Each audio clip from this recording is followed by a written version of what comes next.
Hi, I'm the Space Quest historian, but I play other games as well, and sometimes I fancy myself as a game developer.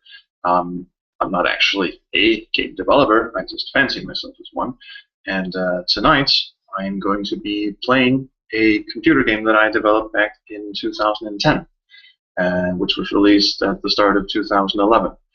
It took me about a year to develop. Actually, it took me about 3 to 4 months, but then I was waiting around for stuff that never materialized, and so it ended up taking about a year.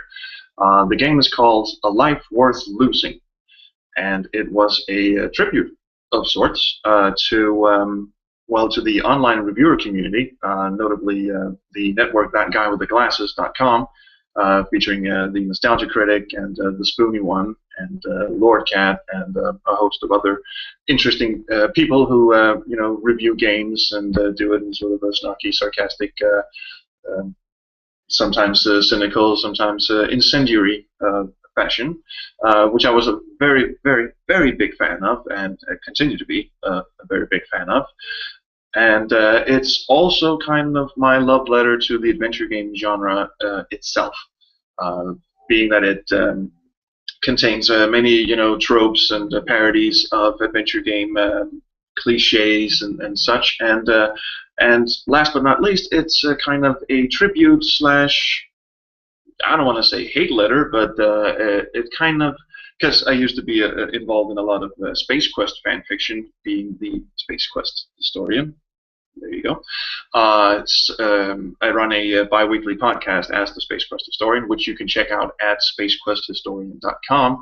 And back in the mid to late 90s, I was very much involved with the Space Quest community at the time and did a lot of fan fiction. And so this is kind of my, let's say, redemption letter towards fan fiction in general, because as you know, fan fiction has the potential to be something great, and more than often it has the potential to be toe-cringingly stupid. There's a very fine Twitter account that you might want to follow. It's called fanfiction_txt, I believe, which calls various bits of fan fiction from any topic, most notably Haruto and other anime fan fiction, and Sonic the Hedgehog fan fiction and such, and just sort of collates and quotes really, really stupid phrases from really stupid fan fiction. And so this is, all three, a love letter to the online reviewer community. It's a parody of adventure game genre as a whole, and it's a parody slash redemption letter to my fan fiction past. And before I get started, I just want to say that this game was, like I said, developed back in 2010 and released in 2011. And since that time, the online reviewer community is kind of fragmented. The Spoony One is no longer with that guy with the glasses. They had a bit of a falling out. LordKat is not with that guy with the glasses either. All of that stuff is not in the game. There are a bunch of jokes in the game that may seem kind of archaic, but it's kind of a throwback to, let's say, more peaceful times, more innocent times. The whole thing was inspired by that guy with the glasses that used to do these sort of, not reunion, but kind of like big, huge collaboration things. Videos. First and foremost, the Team Brawl, where pretty much every reviewer under the sun at that time met up in a convention hall in Chicago, I think, and proceeded to beat the snot out of each other, on camera, scripted, of course. And they went on to do Kick-Assia, which was kind of a full-length movie that that guy with the glasses did with a bunch of his cohorts, and forget what the second movie was called, but it was very, very good. So this is kind of a throwback to that time when everyone used to get together and have fun with each other. As we get into the story, you will notice that a lot of these illustrious game developers, game critics, show up and not play themselves, obviously, because this was written by me, and although I did managed to get in contact with a couple of them, this is not sanctioned by or authorized by or any sort of official it's not official in any sense. None of the reviewers in the game actually, gave their explicit permission for it. I know LordKat, who was a good friend of mine back in the old Space Quest days, who went on to do that show Until We Win. He knows of the game. He's played it on his stream, and he's okay with it. And Paul Dugan is also he was supposed to be the voice of the narrator, so he's not actually in the game. But if I had ever gone through with making a voice pack for the game, which was always a dream of mine, never materialized, he would have been the narrator, because he did a stellar playthrough of King's Quest V, where he just basically tore that game apart. It was very hilarious. So without making this too long, let's just dive into the game. And what I'm going to do here is I'm going to screen share this fantastic piece of stupidness. Here we go.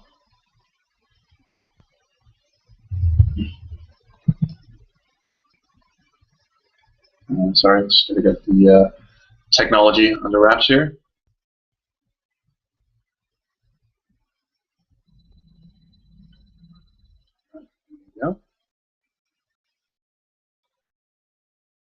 Actually, we don't seem to go.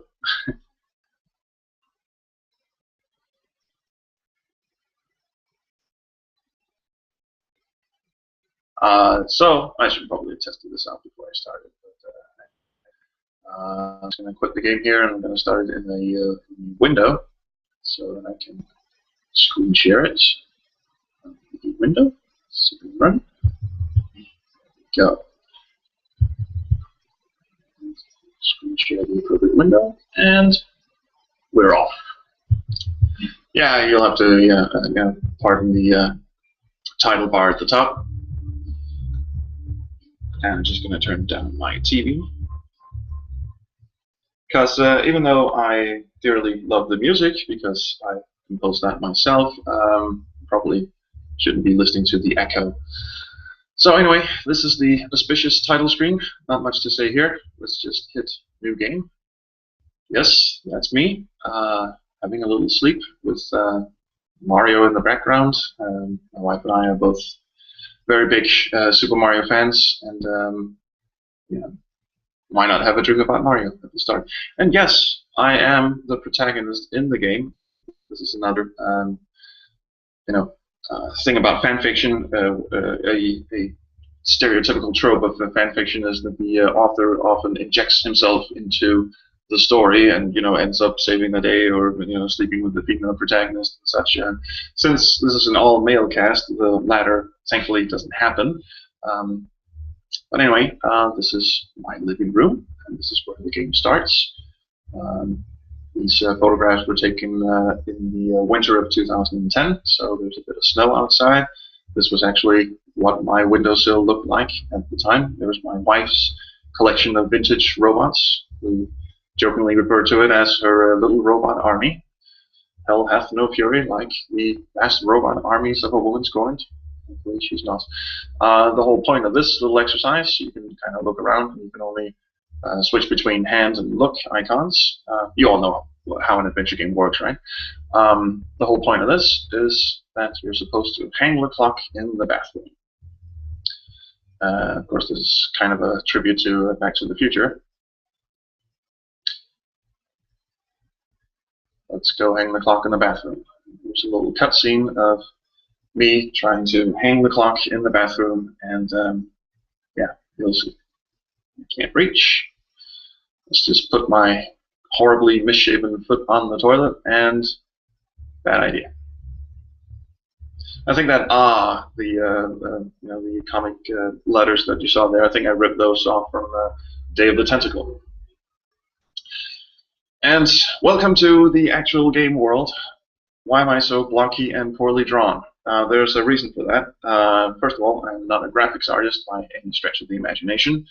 I'm not really a programmer either, but thanks to AGS, I was able to cobble this game together using Adventure Game Studio, AGS. But I'm not a graphics artist, so all the backgrounds are basically the result of putting a lot of Google image searches in and photoshopping them together, kind of in a collage style.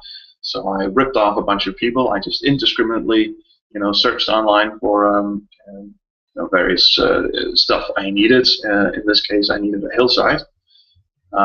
So I took the hillside from Space Quest 2, which is one of my favorite games, obviously, being the Space Quest historian, and kind of photoshopped in a sky and Casa del Spoony, which is, of course, where we're off to. So have a look at the sign. It says, "For a good time, head on down," which is so not a good time. And yes, the sprites are incredibly horrible looking. That's basically my head pasted on top of a very crude drawing of a person, and I pretty much used the same, I'm not going to say character model, but I used the same sprites for pretty much every character in the game, just swapping out the colors and such, because I can't draw for shit.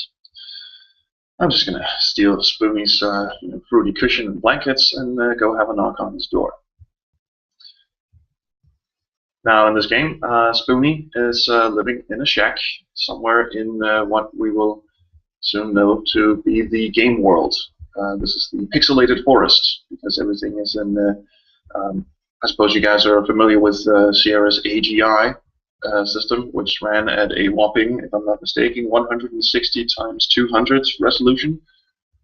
Wait, that can't be right. That must be 260 × 100. I don't know. Very low resolution. The step below what we know just be standard EGA, which is 320 by 200. So everything is kind of blocky and stuff. Can I come in? No, you cannot, because Spoony in this game collects blood.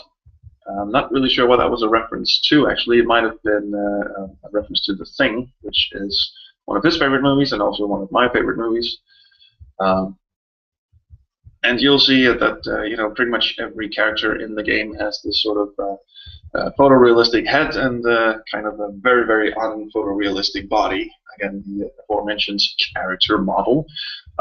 You'll also possibly notice that, I'm just going to get out of this conversation, you'll possibly notice that every character in this game does not walk up or down, they only walk left and right. So if I go up, he just kind of moonwalks.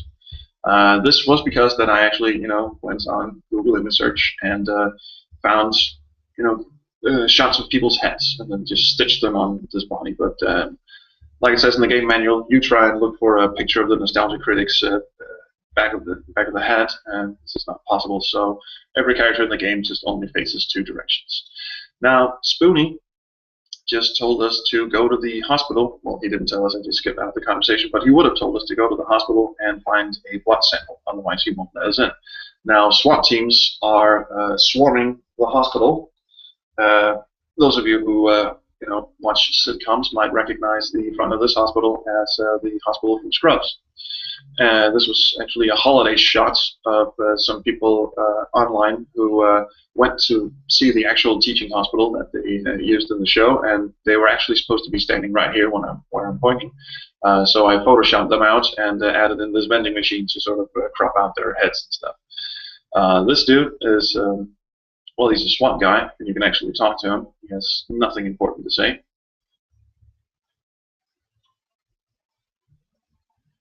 Yeah, I'm such a good writer, I actually put in a Rodney King reference.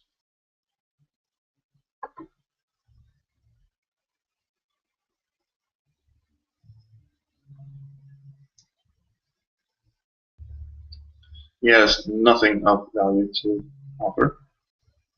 Kind of a jarhead. But like you just saw, the SWAT guy shot out the window, so we could potentially move in. Of course, we can't move in with all the glass shards, so we're just going to put down the blankets here and head on in.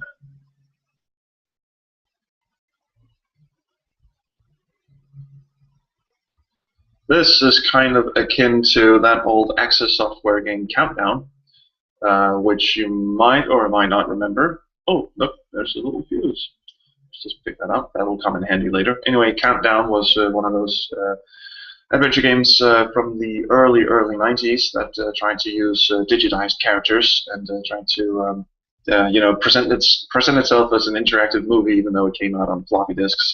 But it had digitized characters, and it had rudimentary voice acting for some scenes and such. And the top-down view always reminds me of Countdown, because at the start of that game, you're trying to get out of a Turkish prison. So, Johnny, have you ever been in a Turkish prison? This dude in the closet here is one of the SWAT guys who is afraid of needles, and we want a blood sample, but of course he's not into needles, so he doesn't actually have a blood sample. But if I keep talking to him, eventually he will. If there's anything I can do for him. Yes, he wants to get out of here, so I have to go into the supervisor's office and hit the fire alarm. That would make the captain blow off the mission, and everyone can go home. There's probably a blood kit in there that you can use. Fine. How do I get into the supervisor's office? Well, he has a key. Thank you. And that's it for this guy. So here's the top-down view again. Now you can try and walk into this. This door's locked. That one too. No way in. If I try to go in here, there's SWAT guys on the other side of the door, and similarly with this thing. Yeah. So this is the supervisor's office. And this is my inventory. Yeah, that's a backpack. Very proud of that one. The key broke off the lock, which is kind of another staple of adventure games where when you use an item, it suddenly disappears from your inventory, and sometimes it gives a reason why, and sometimes it doesn't. In this case, this is a very cheap way of saying, well, the key broke off in the lock, so there's no reason to keep that around anymore. Now, we found the alarm. And the voices here are supposed to be the other SWAT guys. We're found out. Everybody run! And we do. And there's a sound effect playing right now of footsteps. I don't know if you can hear it. A very annoying sound effect of the alarm went off.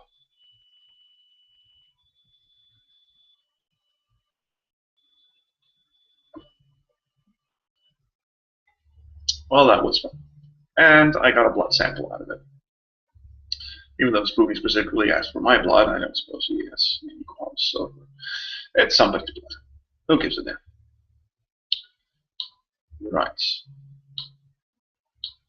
And you'll notice the SWAT guy is gone. No, I'm not a programmer. The SWAT car is gone too. I'm not a programmer, but any little this is all using like standard AGS, standard CRA interface, which is the standard of AGS, and so all these little things like the SWAT guy disappearing and such, it seems very, very simple, very, very rudimentary to people who are programmers. But for me, it was like, whoa, man, I made the guy disappear. The game is actually doing what I'm telling it to. So now we are having a little chat with Spoony. This game was, like I said, developed back in 2010, so this was back when Spoony was doing his riff on Ripper, the adventure game, and he had a broken foot. At least I think he was mentioning that in some of his vlogs. So that's why he has a broken foot in this game. And you'll notice that he also has posters of Army of Darkness and Your Future Hunter, or whatever it's called. Couple of movies that he's done reviews for. Now we're talking about his magic lamp, which I'm not sure where the inspiration for that thing came from, but it's in his basement, and the magic lamp is sort of the teleport system in this game. See, there's no way out of the pixelated forest, so we're going to have to use the magic lamp, which is a bit dodgy because it's fueled by Satan, and also because you have to use a very special magic hanky. What happens if I release the devil? He'll most likely kill you. It's a Japanese. Oh, so it's probably the magic lamp was given to Spoony by Wario, God rest his soul, and that's why it's Japanese. What's the trouble with the basement? Well, all the lights are out, and this means we have to go on a fuse box hunt. Spoony had a running thing with playing SWAT, and he also had a very, very nice, it's actually my favorite online review of all time, his review of the video game The Thing. where basically, at least according to his video, everything you do is fixing fuse boxes. So there was a running gag, and it became a running gag in most of Spoony's videos to fix fuse boxes. He actually had a counter that appeared on screen going, "Fuse box hunt." And it would sort of count up every time there was a fuse box in the game.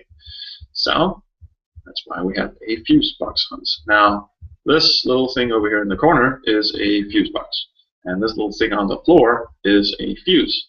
And you'll remember back in the hospital, we also picked up a fuse from the floor. So we can put in a fuse in this thing. There you go. And we can put in a fuse in the fuse box behind Spoony. In my space here, that line is actually randomized. He has 3 or 4 different things he can say. I don't know why I randomized that line, because you'll only see it once. I suppose if you replay the game, you'll say something different. Now here's a third fuse box out here, and one of the things back when this game came out, there was actually a couple of people who played it, and they all got, most of the time, irrevocably hung up on where the hell is the third fuse. Those kind of became a running joke at some point. The third fuse is actually in this room, and it's actually, I suppose the hint is that there's a fuse box here which has been deactivated. On top of that is a little fuse box, a little fuse that you can pick up, and that's actually where it is. Like you saw, it's basically invisible. I should have made it bigger. I should have made it more obvious, but oops. Accidentally clicked out of the window. I'm supposed to do that. There you go. So we can put the fuse in. That's up and running. So all 3 fuse boxes are now working. So we can have a little chat with. We moonwalk up to Spoony and have a little chats.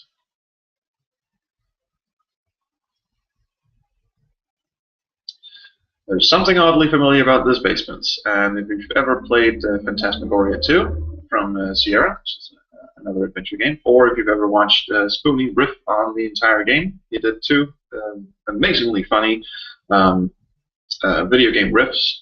One was of Ripper, like I just said, and the other one was of Phantasmagoria 2. And Phantasmagoria 2 has this endless hallway system that you walk through, and basically took a screenshot of that for the basement and stuck in that little trolley and put the magic lamp on it. So Spoony now hands us the magic hanky and tells us to drop the lamp. But before that, he also hands us a communicator.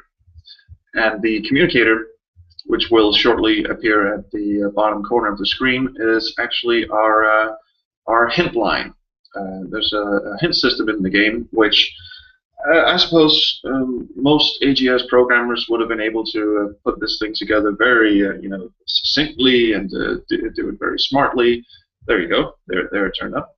But for me, being a non-programmer, the communicator, the hint line, is one huge ass mess in the global script of AGS with a lot of if and else statements, which I know is not the way you're supposed to do it, but I'm not a programmer.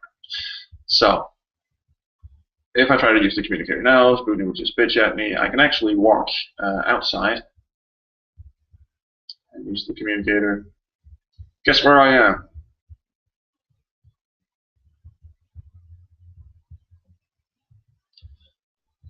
And that's actually what the hint line is for. You can just click on it, and it's supposed to give you a little hint on how to progress. But right now, all we have to do is walk the magic lamp. Shazam! Now, I suppose I was probably should have put in a animation of me teleporting into the dungeon here, but I didn't. I probably should have put in a sound effect as well. I didn't.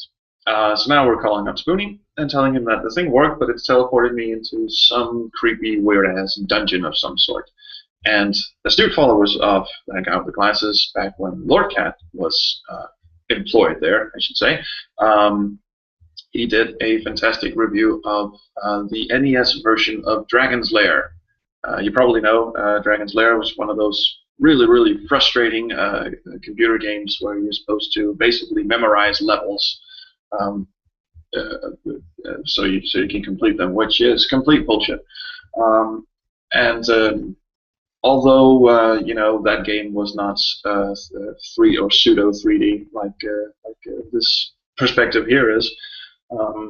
I basically took a bunch of screenshots off of it and built this yeah, this scrolling room. And there we have LordKats. Now these things don't actually do anything, and these are just disused arcade machines. LordKat in this game. There's the door, and there's a frozen screen of Battletoads. LordKat in this game is the Nostalgia King's chief gamer. As we will soon find out, this is where I can get tickets to see Winger. The game takes place in, let's just say, it's called the game world, and there are 2 different continents, I suppose. One of which is the Nostalgia Kingdom, which is ruled, of course, by the Nostalgia King, who is, of course, the Nostalgia Critic in a fancy robe. And LordKat here is employed as his royal gamer, I suppose. And there's a really, really bad explanation for why he's doing that. Bayou Billy 3D, Bayou Billy Forever 3D, actually. LordKat also did a fantastic review of Bayou Billy, which is a terrible, terrible, terrible NES game. And if he doesn't complete the games to make the Nostalgia King appear, that's actually the reason why he's doing this. If he doesn't complete the games, then the Nostalgia Critic won't look as important at parties when they're talking about games. So if he doesn't complete them, he has to douse himself with gasoline and light himself on fire. This is his main motivation for completing games.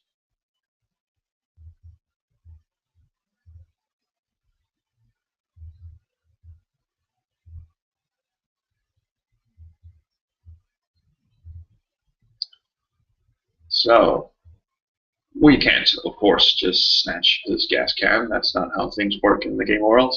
That's not how things work in adventure games. This is all about, like I usually say, it's all about manipulation and larceny.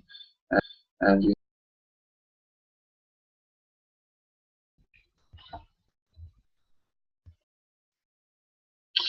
I see we just had sort of a connection hiccup.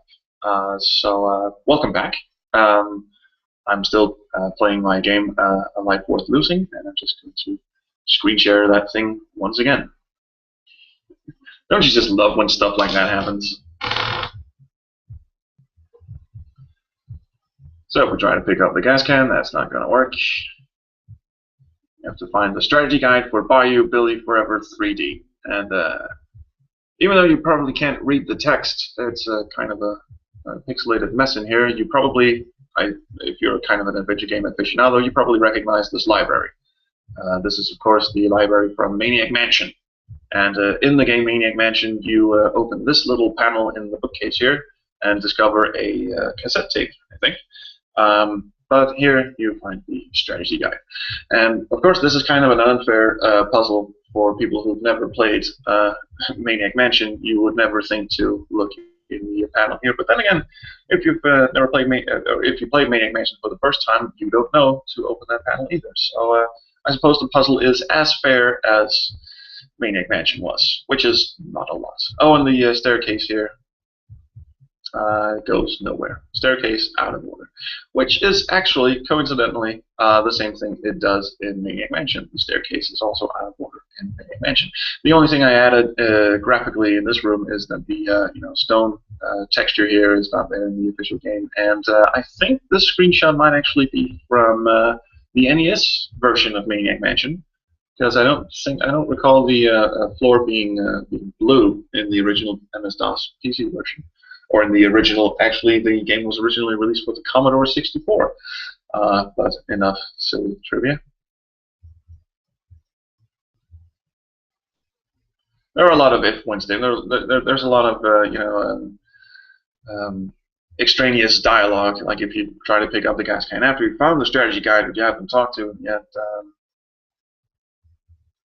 There's a lot of that. This conversation, for instance, is completely optional, but give it to a lap dance. Yeah. Let's just hand the fucking thing over. Here you go. Chunks of ass. That's a brilliant phrase, if I do say so myself. I was probably high when I wrote this, but still, that one's.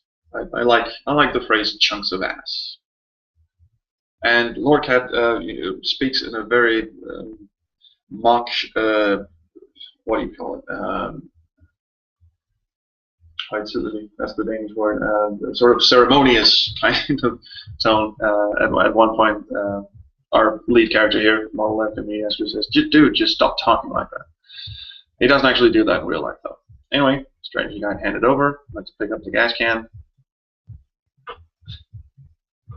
and top off our magic lamp. Don't ask me why the magic lamp runs on gasoline. You know, it's just one of those things.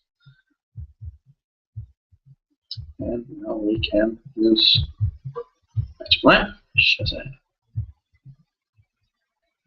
So where the hell are we now? Well, we are standing in front of Jew-Warrior's Lego house.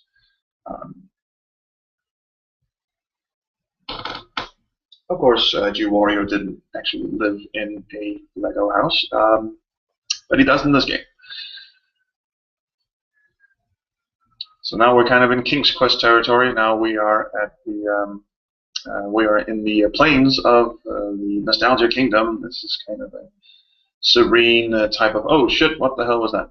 Yes, that was in fact a bomb from Super Mario Brothers, which just completely decimated Jew-Warrior's house. What the fuck was that thing? I don't suppose you actually noticed. You can see the Katamari from the Katamari games is here. But before the house got demolished, there was actually the little prince was standing under a parasol having a beer. You know, we can have a chat with Jew-Warrior here.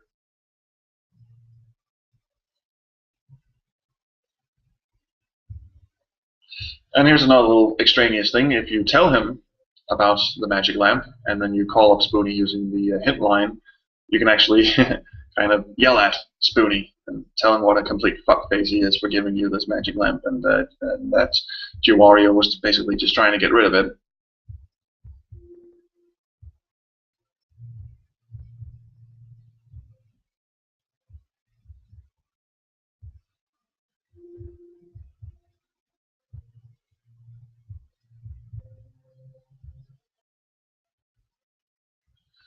Now the bigger plot of the game is about to kick in. Of course, that bomb didn't just fall out of nowhere. Actually, the Nostalgia Kingdom is at war with the Nerdlands. Now, in the what I talked about at the start of this little video was that the various online reviewers would occasionally meet up and do this collaborative video of them beating the snot out of each other, and it was usually the Nostalgia Critic versus the Angy Video Game Nerd. I always thought that was it was so much fun watching them beat the snot out of each other. So in this game, they actually rule different continents, and at this juncture, we are told by Jew-Warrior here that the Nerd Emperor is sending these bombs to destroy the Nostalgia Kingdom because of some shit. It doesn't really matter. No one remembers how it started. There you go. Maybe the king does. But, oh, I just accidentally clicked on a... oh well, stuff with that we don't need to know. Is the king going to do anything about it? No, because he kind of has a habit. And to be honest, I kind of had the same habit when I was designing this game, so I don't suppose that shows. It kind of does. Now, astute adventure game players will recognize the castle up ahead. Look familiar? Yes, that is Castle Daventry from the King's Quest series. Actually, it's the first depiction of Castle Daventry. From King's Quest 1, way back in, was that 1985, I think? Can we go in? No, we can't. And this guy's text is basically unreadable because it's red on gray, but basically he won't let us in. He won't let us in because we don't have a pass that says we are official citizens of the Nostalgia Kingdom. Luckily, Q-Wario does have a pass, and LordKat just showed up. And he showed up because he heard a noise, and Q-Wario is his friend, so he went up to sort of console him. And now they're just having a little chat, and they're going to keep on having a chat until until the end of time, basically. A bit of pixel hunting here. Pixel hunting is another one of the things that can basically fuck off in any adventure game. I fucking hate pixel hunting, which is why I included it in this game, because I am a huge dick. This little ID card will identify us as citizens of the Nerd Kingdom. I'm sorry, the Nostalgia Kingdom. Let's not get those two mixed up, shall we? If you try and pick up the ID card without LordKat being present and vouching for you, then Q-Wario just won't let you have it. So now we can show this obnoxious dude our ID card. No? Check this out, Jack. Which is a line from Sam and Max Hit the Road. Check this out, Jack. We're the freelance police. Yeah, I basically lift stuff from everywhere.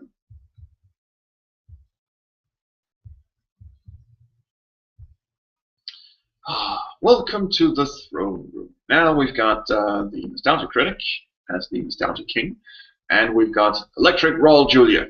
Raul Julia makes frequent appearances in the Nostalgia Critic's old reviews, because every time someone says they're going to take over the world, Raul Julia from Street Fighter turns around and goes, "Of course!" So let's have a little chat with the king.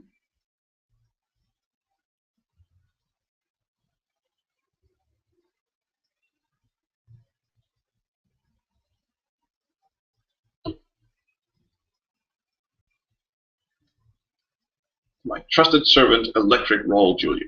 What does he do? He's an electronic confidence booster companion. You want to take over the world? Of course! Never get tired of it. Does he do anything else? No. Well, actually, he does, which we'll find out a bit later in the game. Now, the graphics in here aren't actually like you saw previously. I would basically just steal. I needed a meadow, so I would find a picture of a meadow on the Google image, and I'd just sort of Photoshop in the Daventry Castle and the marijuana fields, which we briefly passed. I'll get back to that later. This room and most of the interiors in this game are actually geometric shapes with various textures that I just pulled from the internet. You see the floor here is kind of just perspective tilted looping texture, and they're put in a door, put in a flat wall, and put in a bit of tapestry, and off we go. I'm not sure why the guard is called Cecil. It's not a reference to Revolution software owner Charles Cecil. Honestly, it isn't. I think I just named him Cecil for the hell of it. Do you have a way of relaxing? And this is where things get interesting. We can actually ask about the stoned rodent in your garden, even though we haven't met him yet, so I'm just going to wait around for that one. Now we're going to question about the Nerd Emperor. He's a twisted, evil, psychopathic little shit. Shh, Electric Raul Julia. Not now.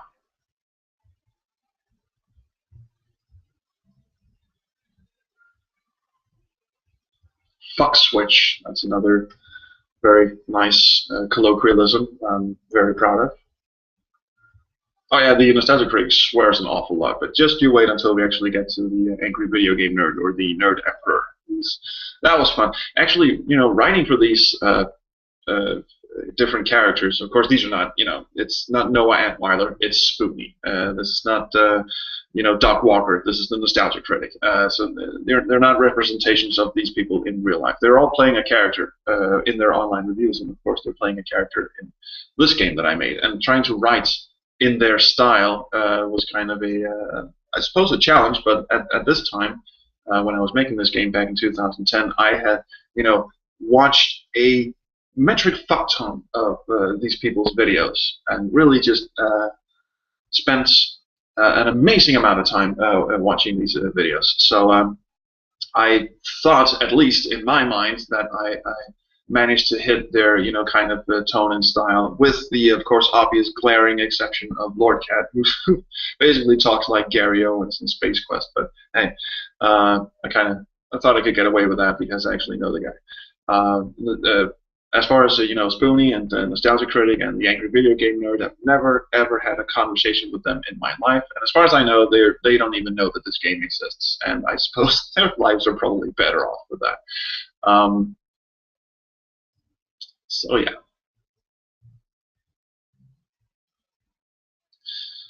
Now, actually, I've been in this conversation for quite a bit, and I really shouldn't have, because other than a bit of exposition, the Nostalgia King doesn't actually have anything fancy to say. He does, however, have a dungeon down here, which I will get to later, and he has a tower where he keeps his sage.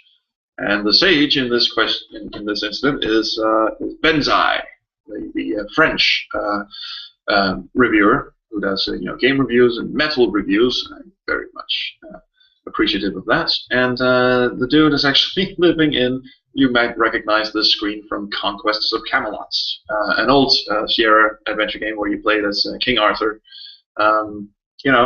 Again, I needed a tower to put him in, and since I've played a bit of Conquest of Camelot, never got very far in it, but the graphics were also always very amazing to me. Toad mucus, 1,000,001 uses. That's actually a Futurama reference.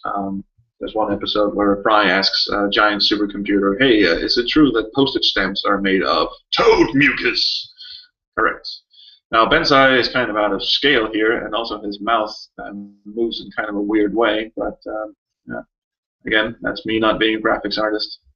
Look, look, his head just sort of bobs up and down instead of this kind of the talking animation in this game. Of course, will remind most people of Canadians in South Park. Every time a Canadian is present in South Park, their head just kind of moves up and down. But I pretty much screwed up Benzie's animation here. Sorry, Benzaie.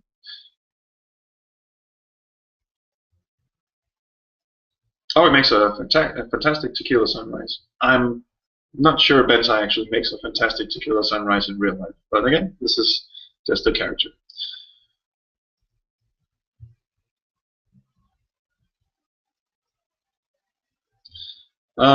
Bunch of shit. Let's just not get into that conversation because while we do need Benzie's advice, basically what happens now is we're kind of stuck. We can call up Spoony. Hello, Spoony. He talks to the king, and the king is no help.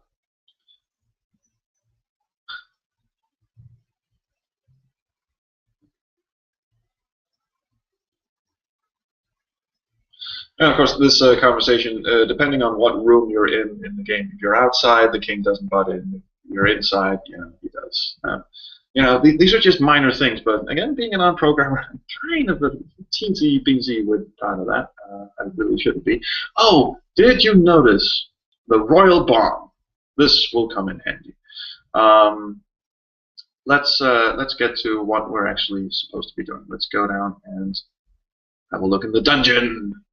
Oh, the dungeon. This bit is from one photograph. This is a bit of texture. This is a bit of floor, and that thing is just nice rack. I'm such a comedian. There's a little ticket machine here. I kind of thought that was funny. This is the Nostalgia Bum, who in some of the Nostalgia Critics videos shows up, and he also has his own show on that guy with the glasses. Sorry. Called Bum Reviews, where he basically reviews crappy movies and just really, really enjoys the hell out of them. And pretty much every time you see him, he's holding a cup of change, which of course he wants. And he does speak in kind of a funny voice. So actually, the quest now, because we're still just trying to get the fuck home, we don't actually want to be here. So if we keep talking to this guy, he will eventually tell us that he came from the Nerdlands. Don't ask me what the hell he's doing over there, but that's where he came from. And since we're basically stuck in this kingdom and everything's being bombed to shit, we might as well go over to the Nerdlands and see if that guy can help us get home. And since the bum here apparently knows how to get to the Nerdlands, let's just get him to talk. Well, of course, he doesn't want to talk unless we give him change. And I suppose the joke here is that they locked him up because he kept shouting change, and they thought he was revolutionary, but really all he wanted was, change as in monetary change. I'm such a kidder, Steve.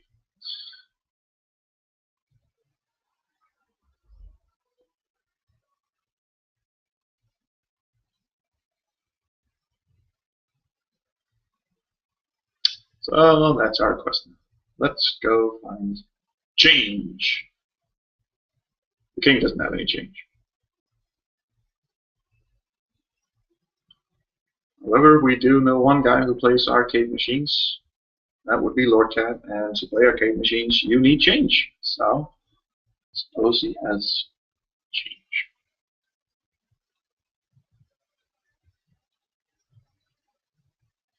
Oh yeah, we're trying to save the kingdom. Sure, of course we are. And of course, in true adventure game fashion, LordKat is not just going to hand over change. He wants a written apology from the king for basically being a total douche.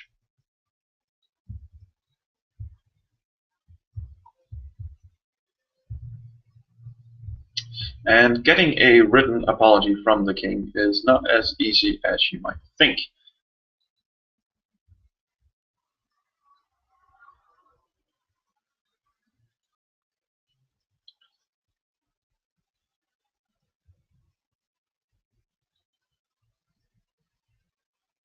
Tell him he can go fuck himself, which is not what we're going to do.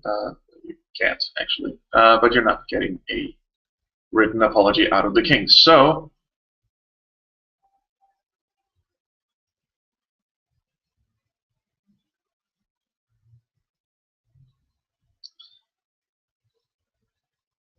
we could, of course, just try and make up one of our own, but he won't let us into the office. However, as we have been informed, the king does have a soft spot for, I believe, Zach Brack called it, what was he called it? He called it, I'm sorry, I don't remember. It was something like God's natural chill thing or something. I'm supposed to think of these things. Anyway, here's the stone rodent. I'm moving hastily on. Here's the stone rodent I was talking about before. In one of the Nostalgia Critic's videos, he was reviewing a old, I don't know, kind of a reunion type thing, kind of a collaboration between different, the Teenage Mutant Ninja Turtles and Alvin and the Chipmunks and all of this stuff. I think Tom and Jerry were in there too, and it was basically one of those educational type specials where they warned us about the dangers of marijuana and marijuana, which was kind of the line that Simon the Chipmunk kept repeating, or at least the Nostalgia Critic made him keep repeating that thing over and over again. So that's why there's a stone rodent in his garden. So I'm just going to pick up his weed. Now, of course, the weed on its own, because apparently the king smokes an awful lot of weed, is not going to be enough to knock him out. Thankfully, we know another guy who's also fed up with this war, and that would be Mr. Benzaie. Now, if we've tried to get into his office, this dialogue option appears, which says, "I have got a plan that can help out the kingdom." And we need to get access to the king's private office first. Now, the result of this conversation is that Benzaie hands you over a blue liquid that will knock anything out. He says it's powered by European indecision.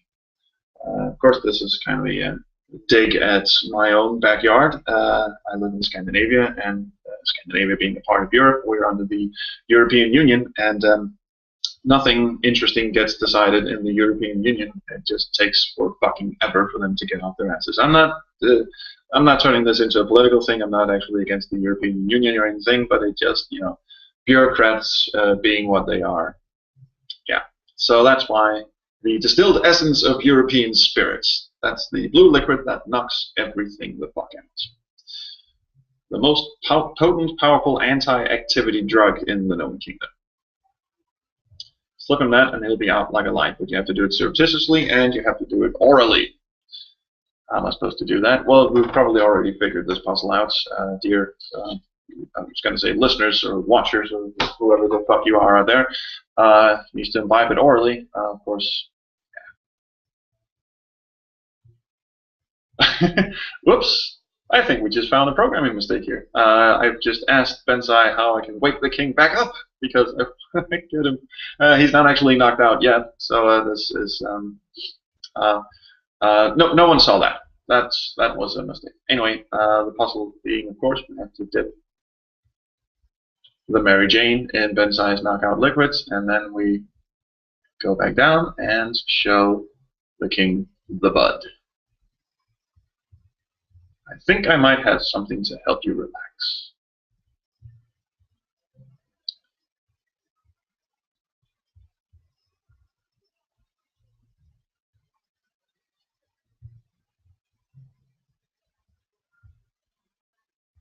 Let's fire up the royal bong immediately. Of course, there's no animation to actually show this, so I conveniently get in the way, and then, stuff happens.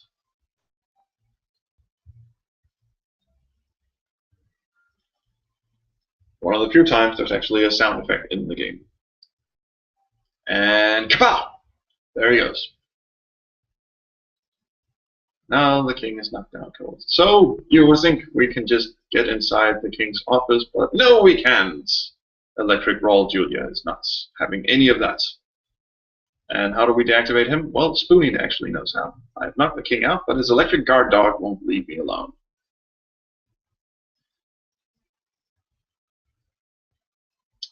He can rig the communicator's signal to disrupt nearby electrical fields. This is a complete Deus Ex Machina. I'm very aware of that. This is apparently something the communicator can do that was never previously explained, but it can.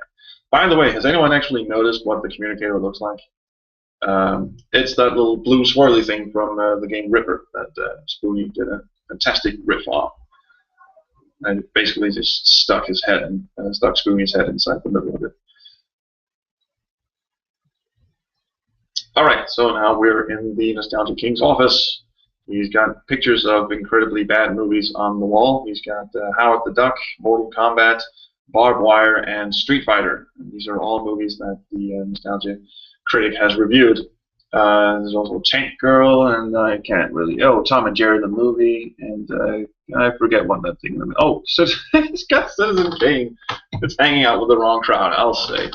And there's a Globe, which, this is basically just exposition. There's a big block of land here called the Game Lands, and there's the Nostalgia Kingdom, which is where we are now.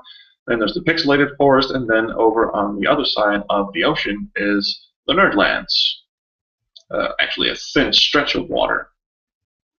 Yawn, fascinating shit, which is exactly what that is. A couple of other little interesting things. All right, let's just pick up what we're supposed to do here. There's an ink blotter. There's a bottle of ink.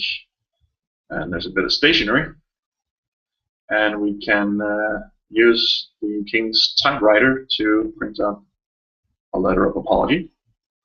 Again, sound effect plays. That just basically takes away your mouse pointer. And for a couple of people who wrote me saying they were playing this thing on a Unix machine, and the sound didn't work, and so whenever a sound effect is playing, basically the game is waiting for the sound effect to complete, and if there is no sound effect playing, the game just fucking hangs. So, dear Mr. LordKat, I am very sorry you feel unnecessarily caught up in this war. I hope you can forgive me. Hugs and kisses, the king. P.S. Don't worry about next month's game. P.P.S. Also give this strange, impossibly handsome traveler anything he needs. Don't worry, I don't actually think I'm that handsome.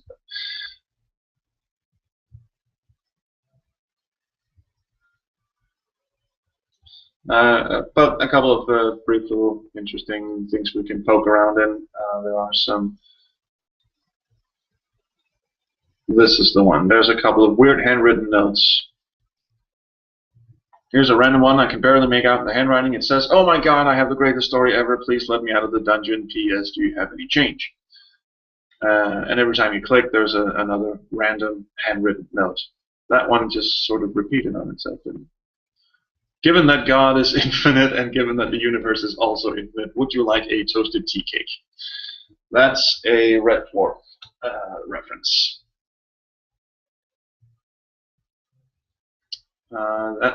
This randomizer thing isn't working very well, is it?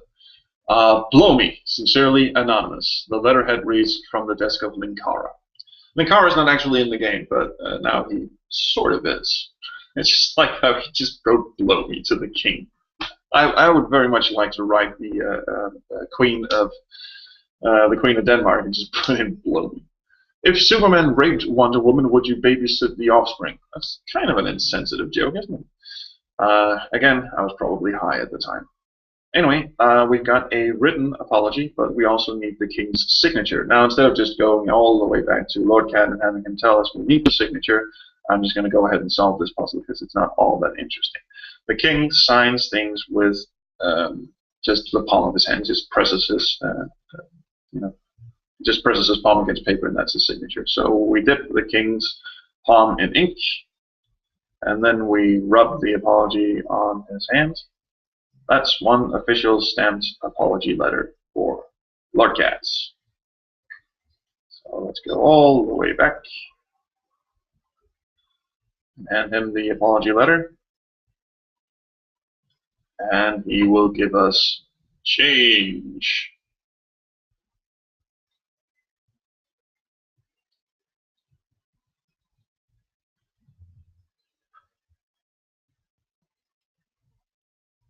So that was actually this bit of the game pretty much all done with. Once I get into the dungeon and hand over the change to Bum here, he will initiate the second portion of the game. Now I'm just going to save my game here because, even though I bug tested this thing kind of extensively, obviously not enough as you saw just recently,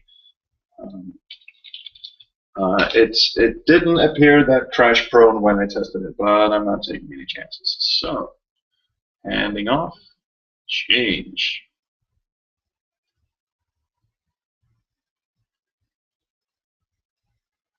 And now he's going to tell us the story of how he got off to the Nerdlands and how you get into the Nerd Emperor's secret bunker, which is where he's building his fearsome war machines. And oops, who just appeared in the corner?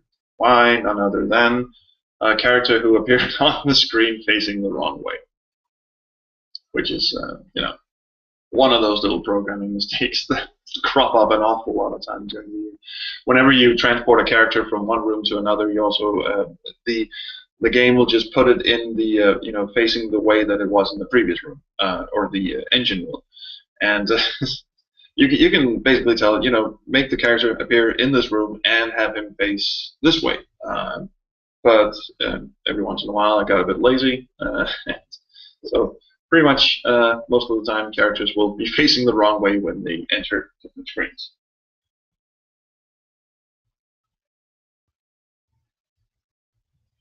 Oh my god, this is the greatest story ever, which is the Bum's usual intro line whenever he starts one of his reviews. Now we've got a lengthy cutscene ahead of us where everyone's assembled, and the Nostalgia King basically sends us off on an adventure to infiltrate the nerd's war machine bunker and disable his war machine, because you disabled his electric raw Julia and you basically owe him.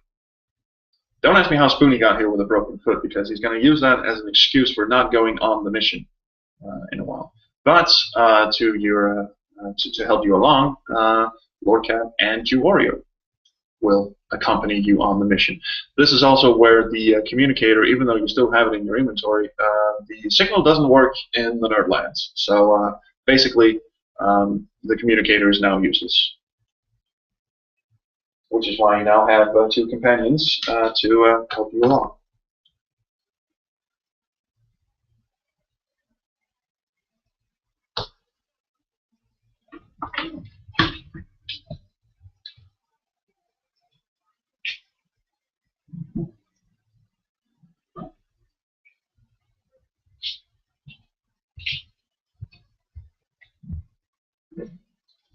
Ah, yes. Excuse me, just went down to the kitchen, get myself a beverage.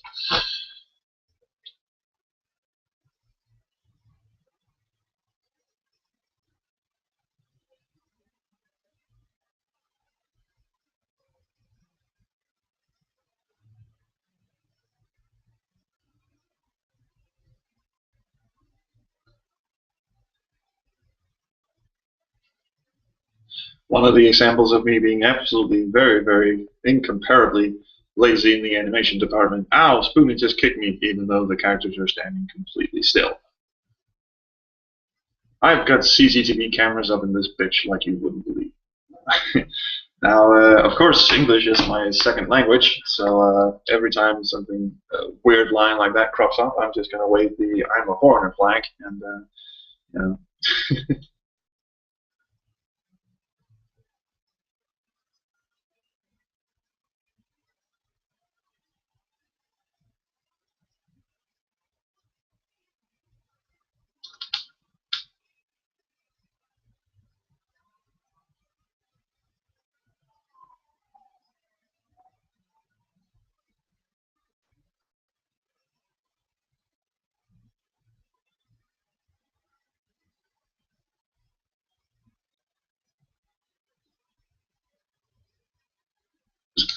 Spoony's just not helpful at all. I didn't use the communicator as much during the first portion of the game, but basically every time you call him up, he just has some sort of snarky remark.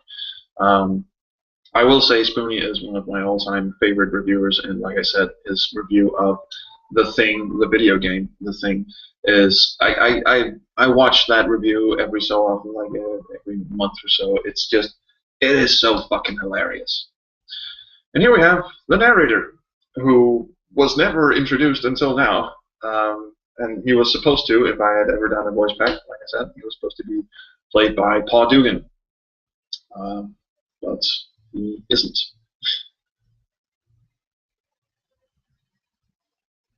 They suddenly came to a startling realization.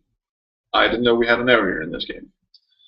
And of course there's a lot of fourth wall breaking here, which I suppose is a kind of a, either you love it or hate it. Of course, our main character here, personified by yours truly, is painfully aware that he is in an adventure game of sorts, and that he's, of course, dreaming all of this, and he's just hoping to get home / wake up. And so now he's actually, bitch fighting with the narrator.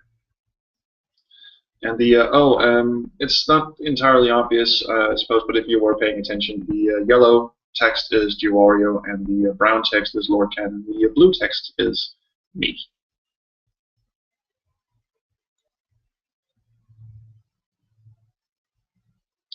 And I suppose this, black screen with the narrator voice is just in lieu of having a cutscene of us actually getting on a boat and going to the foreboding harbor.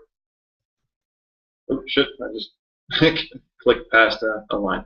I suppose you'll look. Don't look at me. I didn't write this crap.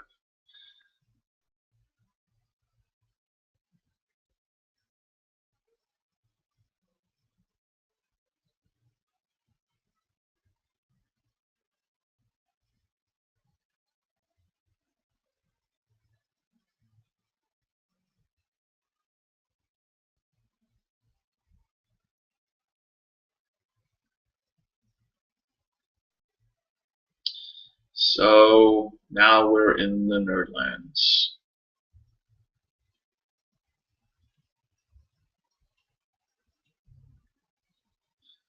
Something doesn't feel right.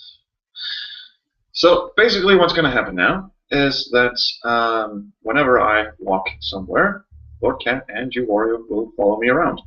And I can talk to them and direct them to do some stuff, which will come in handy later on.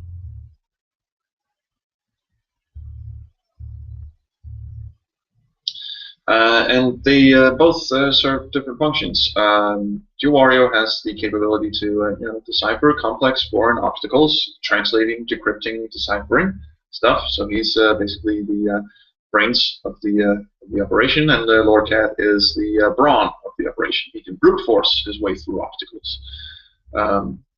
So, which will, of course, come in handy later.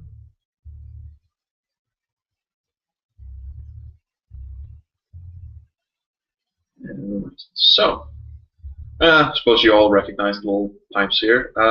Nighttime and a couple of rocks, also sourced from Google Image, and a beach, which was actually a daytime shot that I went into Photoshop and darkened. And of course, this is kind of obvious. This is an object we'll need: a length of rope from the boat.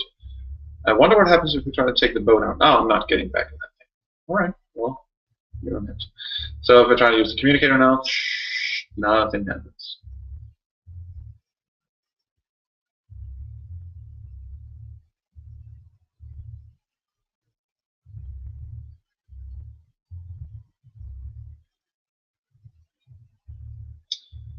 This is kind of one of those. Oh, look, there's a radio tower. I wonder if that will come in play later. This is one of those simple things. If you actually talk to a Warrior and LordKat right now, they'll just say, well, there was a length of rope in the boat. We're going to cut you some slack in this second act of the game. So we tie this thing to the pipe and crawl down to the nerd capital. I'm just going to save my game once again.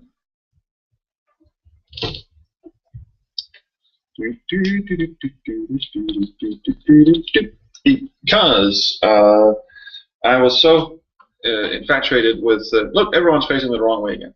I was so infatuated with the fact that I had managed to write some code that would randomize stuff. So a bunch of stuff in the game is randomized, including a couple of the upcoming puzzles. Now we have Kyle Justin Music. He runs a music store. Kyle Justin was the guy who wrote the theme song for the Angy Video Game Nerd series. He's gonna take you back to the past. And this is what that looks like.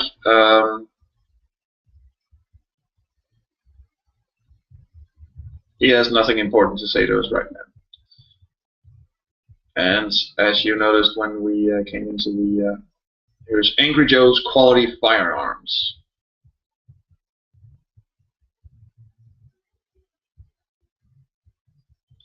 And the last location that's available to us is actually up and behind Angry Joe's Quality Firearms, which is the radio tower.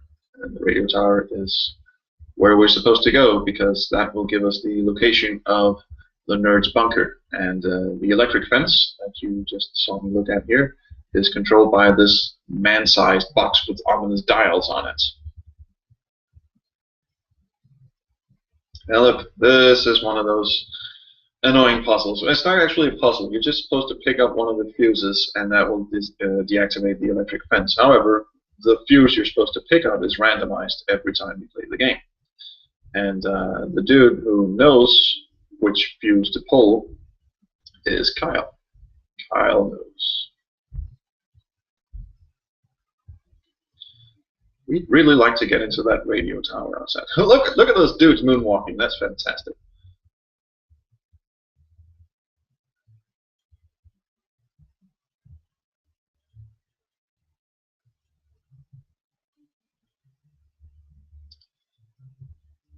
And here's a bunch of different responses that you can choose, a bunch of different things that will not work. So we're just going to ask him how to disable the electric fence. And he's going to say that green is the new black. Fine. Of course, since it's randomized, he could have been saying red, he could have been saying blue, but green. Green. Now let's keep that in mind, because I have memory like Swiss cheese, so let's just keep green in mind. Now, before we go and disable the electric fence, we should probably have a little chat with Angry Joe, because he has an item that we are going to need later on in the game. Angry Joe's Quality Firearms. He's got things that kill and maim, just like in your favorite game.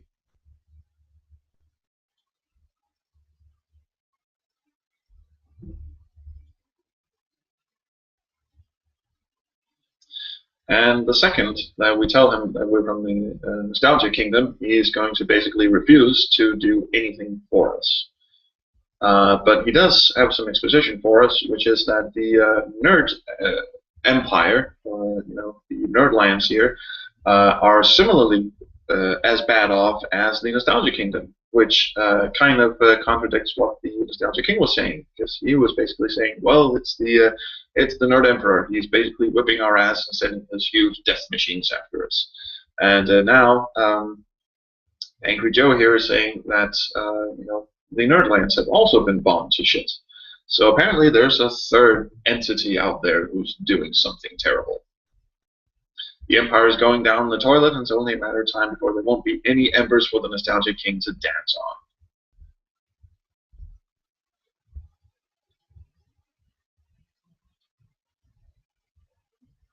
The king pretty much walks in here, take a shit on my floor, no one can even muster the morale necessary to scold him on his bad decor. Right? I must have been in a fun mood when I wrote this line. And this is where, of course, you have to do this. I have to tell him we're from the Nostalgia Kingdom, because otherwise the conversation doesn't go anywhere. But, yeah. Now he's going to basically distrust us because he thinks we're spies. This is my favorite line in the game, actually. The only way we could demoralize you any further is if we sexually violated you. I'm very, very sorry to anyone who's watching. That's a horrible, horrible line, but it is my favorite.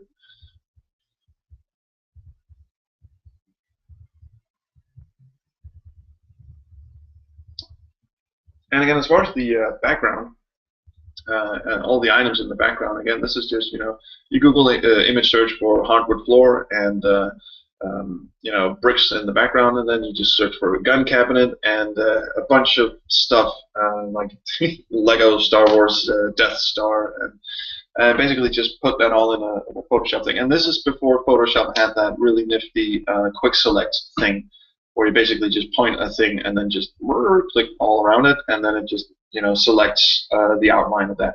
I actually had to go in and use the polygon mark tool to just basically mark each and every corner of whatever it was I wanted to cut out, and I got pretty good at it at the end. And this was also before Photoshop had that refine edge function, which is also phenomenally useful, but didn't exist when I was doing this game. So everything you see cut out here was very meticulously cut out in Photoshop. So it's not like it's a zero effort game. It just looks really, really fucking bad.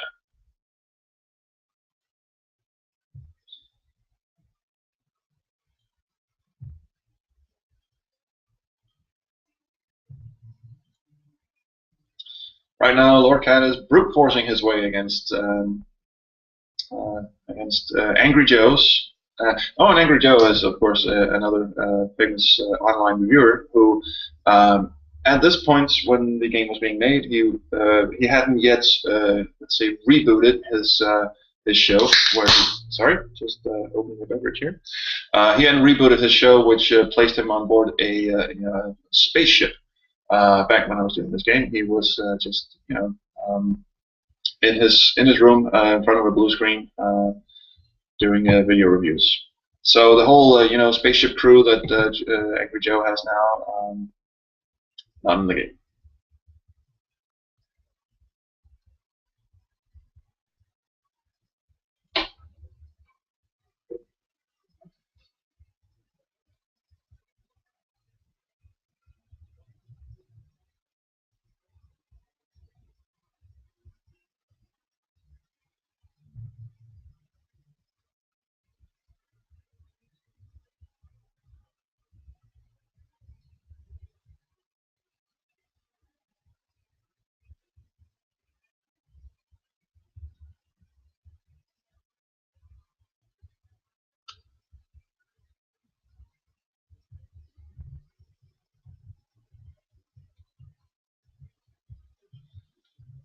Final solution does kind of have an ominous tone to it, doesn't it?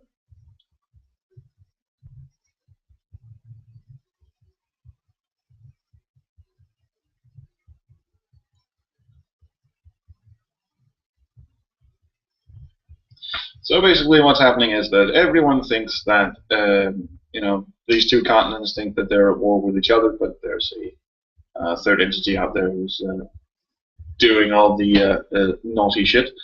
So how do we find the Emperor? Well, he does have a bunker somewhere, and it's a secret bunker, and as we're about to find out, he actually has a number of secret bunkers.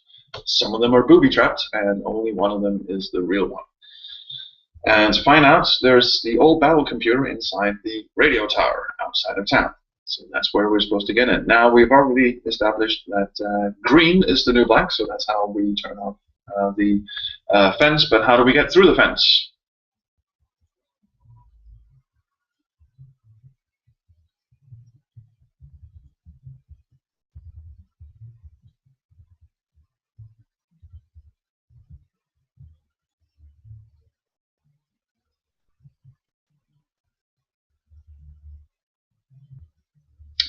And there you have it. That was a long conversation, but Angry Joe has a bolt cutter, which is what we're going to use to get through the electric fence once we turn it on. Did we get it? Yes, we did.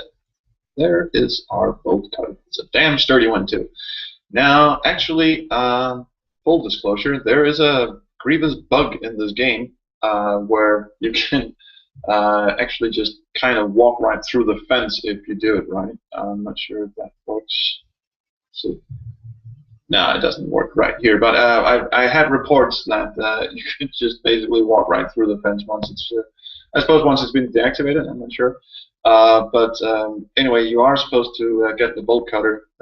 Some people went through the game, and let's just save here, shall we? Because this thing will zap you dead if you pick the wrong one.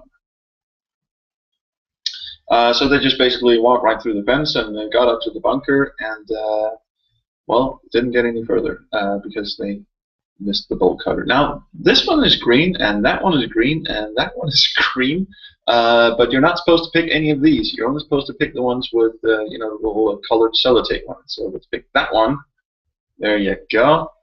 And using the bolt cutter to cut through the fence. With another sound effect. That was brilliant. And now off we go.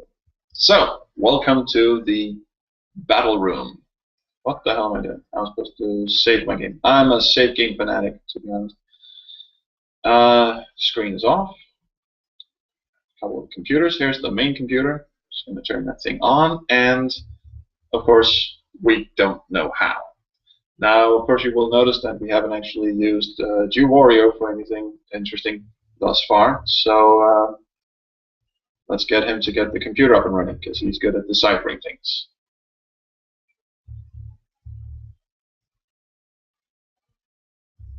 And of course, turns out it's just running Unix but because I am so amazingly crap at anything that's not MS-DOS or Windows related, that's kind of a dig on myself for not being as computer literate as I want to be.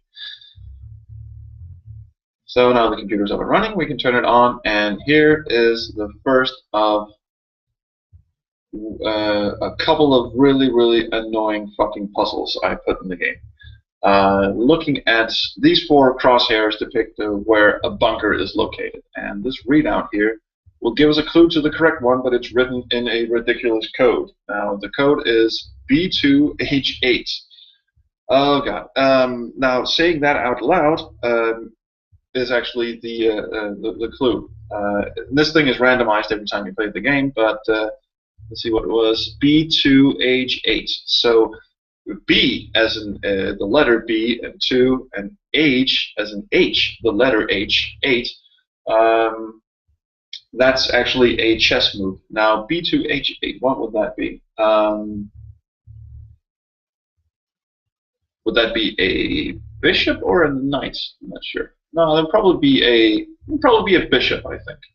Of course, there are 4 bunkers, and there are 4 different notations. Like you can see here, there's a little pawn. Actually, kind of like this screen actually was the one that took the longest to do because all of those, like I said, cutting out the graphics from the different Google image searches. I actually had to cut around this little fucking branch, and it took for fucking ever. So we probably know it's not a pawn. And if I try to go into an incorrect bunker, it'll just explode in my face. So let's try this. This is a knight. And it's not... it's a horsey. That's another Red Dwarf reference. It's not one of those either. Come on, let's get back to the bunker.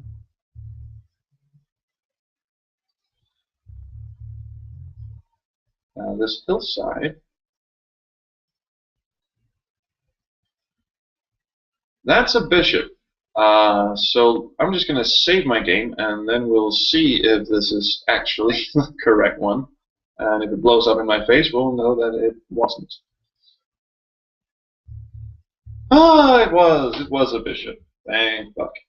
Right, the door has closed behind us, and there is no way back. So now we're on to the middle portion of the game. This is it's basically the end of Act 2. Let's see.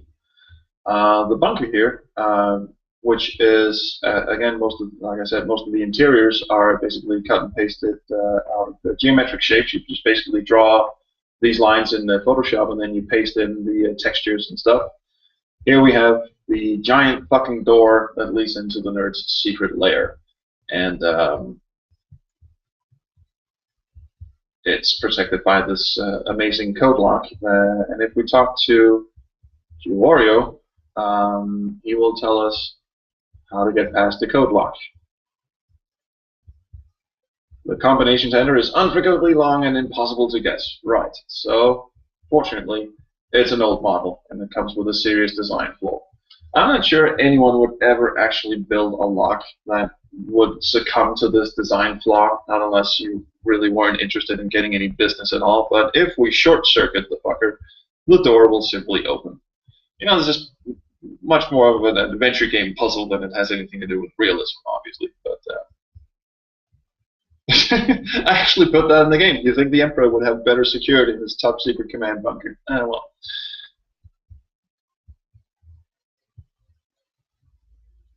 Oh shit, I keep skipping dialogue lines, I'm sorry.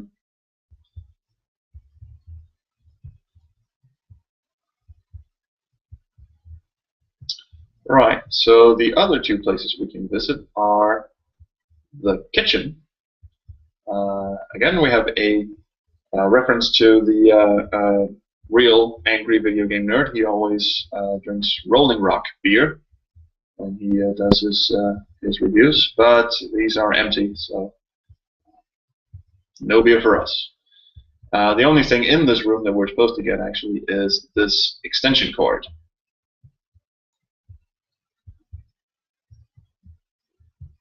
Again, you know, every single item in this room, you know, the kitchen counter and the fridge and all this stuff, is just, that's one Google image search after another, just pasted together. And then, you know, perspective-wise, and you know, I mean, you can color correct and you can rotate stuff, but everything will always kind of look a little odd. So it has this sort of really collage type thing to it. Right, we're in the nerd's dungeon. I have no idea what the hell this gooey mess is. I just found it while I was searching for, I suppose, gooey mess or corpse or whatever, and it just looked so fucking horrific that I stuck it in there.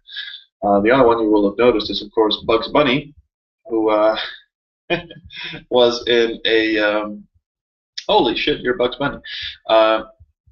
Who was in a couple of Angy Video Game Nerd reviews, most notably one of the Bugs Bunny games for the Game Boy, which was horrendous, and the Video Game Nerd ended up beating the shit out of Bugs Bunny. So in this game, he's actually got Bugs Bunny locked up in his dungeon, and just, you know, sits there, and every once in a while the nerd takes him out and straps him into the electric chair, which is over there to the left. Why is the Emperor torturing you? Apparently, he's gotten into his head that wiring up a high-voltage electrical device to my poor little rabbit gonads is somehow doing science a really big favor. Which is half the story, really. Actually, he just kind of likes it. So, you can't actually do anything. Yeah, he tells you to break it, but, why would we?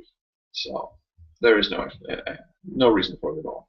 What we do want to do, however, is that Bug's favorite toy runs on juice, high voltage juice, and we can use this to short circuit the lock. So we're going to plug the extension cord into this bit. Lock. And now, actually, we've just plugged down the extension cord, and now we're carrying in our inventory the other end of the extension cord. I wasn't about to do, an animation of the main character walking around with the extension cord or anything like that. So basically, this was my concession. I just basically put it in as an inventory item. Right, so in order to short circuit it, we have to open it first, and this is where the bolt cutter comes in handy, and this is also where people got stuck if they exploited that bug that just basically let them walk through the electrical fence. If they don't have the bolt cutter here, they're basically screwed because you can't exit the bunker, you can't go back and get it. So yeah, that's it. Anyway, that seems to have done it. The door lock has released its evil stranglehold, and we're about to meet the wizard. He's a wizard too? No, he isn't. Ooh, slow walking animation. And of course, everyone faces the wrong way. Right, welcome to Nerd Lair. I suppose I got a little lazy with this room. It's basically just the same stone texture and repeated everywhere. But there's an old TV and an old NES and a library of games, which is kind of neat. Kind of wish I had a room like this, and this huge fucking curtain, which will come in handy later. And look who we have here! He's got Nintendo Power. He's got Night of the Living Dead on his room. He's got a bunch of Rolling Rock, and of course, I can get in front of him and nothing fucking happens. It's not until we actually walk up and talk to him that something happens. Where the hell are you going, dude?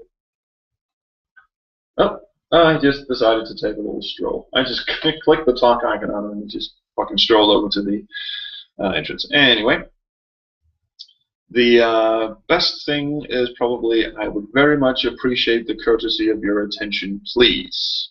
Now, let's just get Freesia 6 out of the bitch.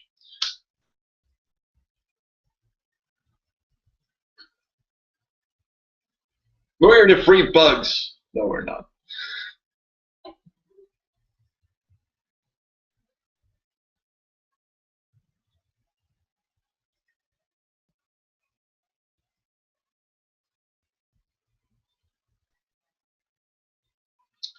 And this is actually the that was the biggest, I suppose, challenge was writing for the nerd, because he has such a colorful way with scatological references.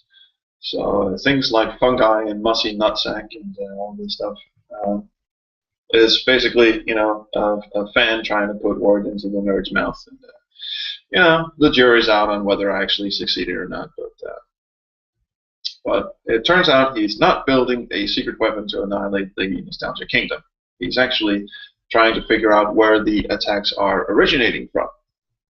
And this will probably come as a surprise to everyone. No, or not. Perpetually stone felch monkeys. I'm actually kind of proud of that one.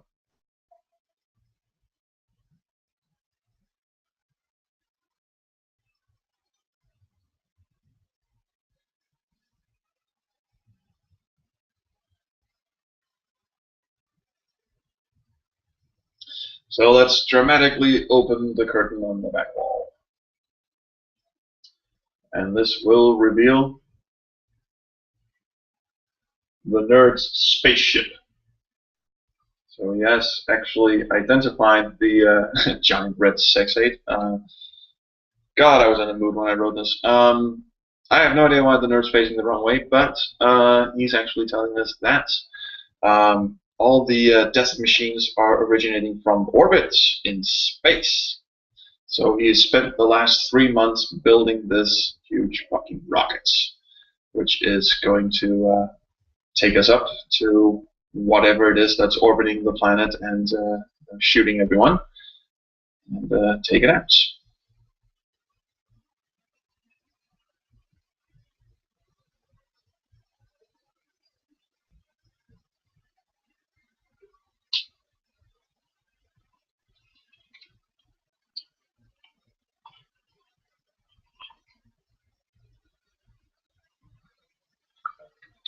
So someone has a big-ass grudge against every other reviewer, or whatever is going on down here.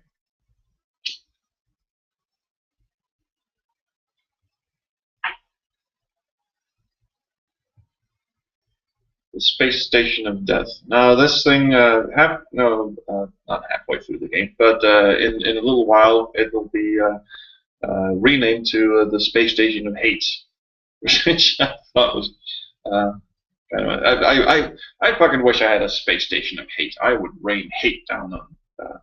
I'm not going anywhere with that line.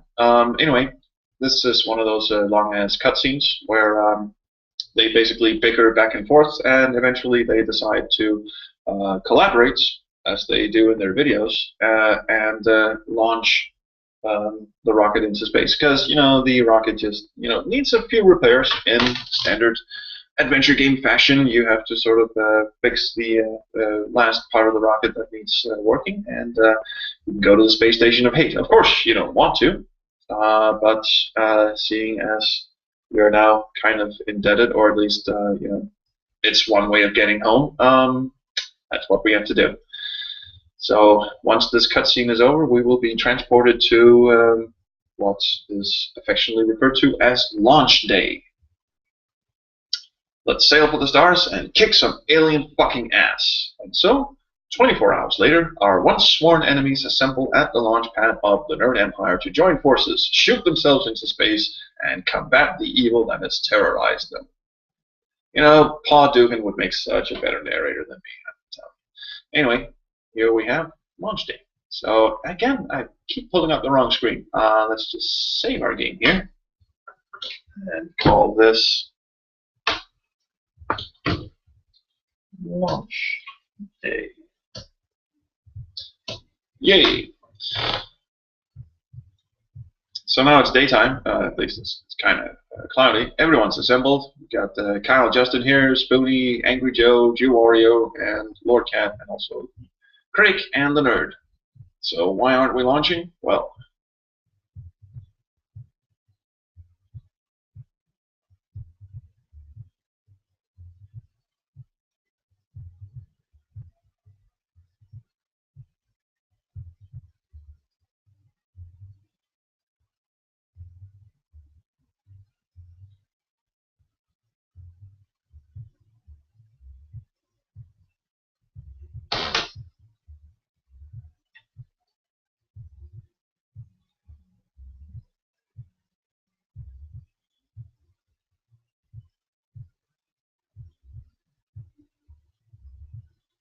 I really have an attitude problem in this game, don't I? I really just...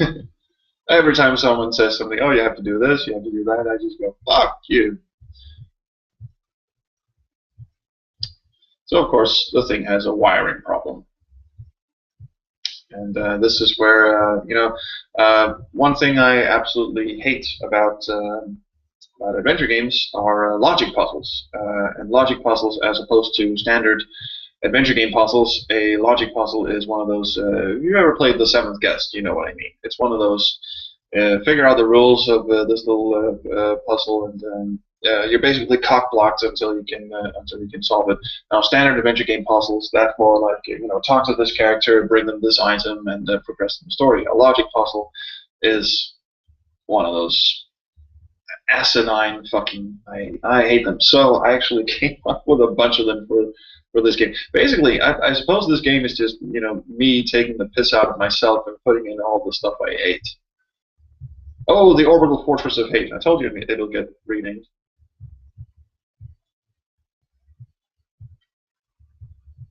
Now, of course, those of you who read comic books will probably recognize the Nerd's rocket, which is from Voyage to the Moon. No, wait, it's that Tintin comic book. Of course, I only know the Danish title. I think it's called Voyage to the Moon in English, or Trip to the Moon, or something.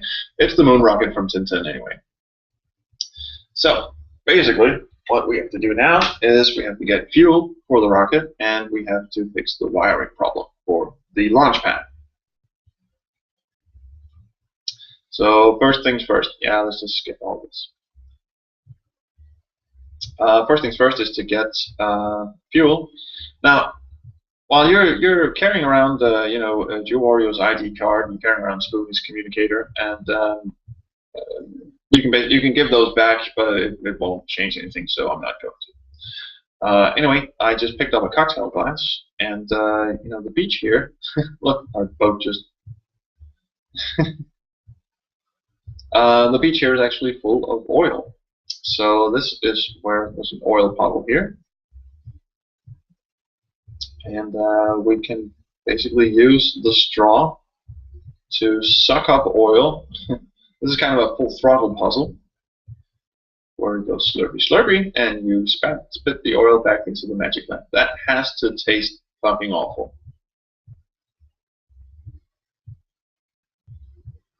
That wasn't a very intelligent joke, but what happens if I go right? I can't remember. No way to go up there. Right. See, I thought of everything.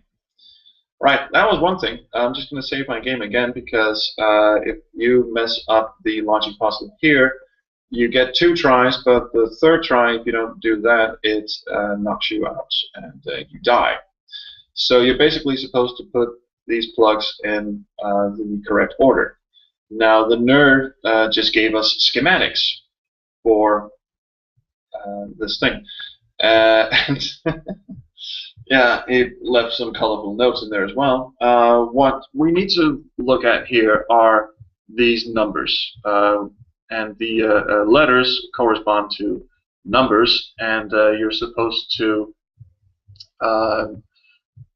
read this thing where the prong with the lowest voltage determines the total voltage output for the plug, which means you have to put in red, you have to figure out what number here is the lowest, and the blue, this is the lowest, and then you put that in. You have to read and reread this chapter an unholy number of times.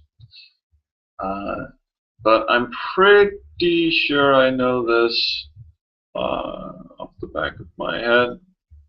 Let's try hitting launch. Damn! That didn't work. I'm pretty sure that's not right. Maybe it's red at the top, blue at the bottom, and yellow in the middle. Yep, that was one. So basically, you don't actually need to sit down and figure all this stuff out, because you can basically just, save your game and try again. But there was actually a puzzle in there, and there was actually a bit of thought into what that puzzle was going to be. But actually solving a puzzle could just be done with trial and error, like I just did.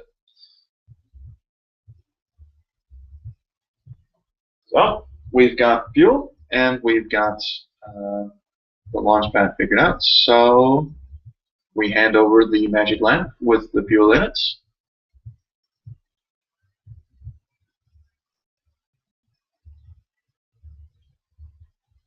Nostalgia, fuck.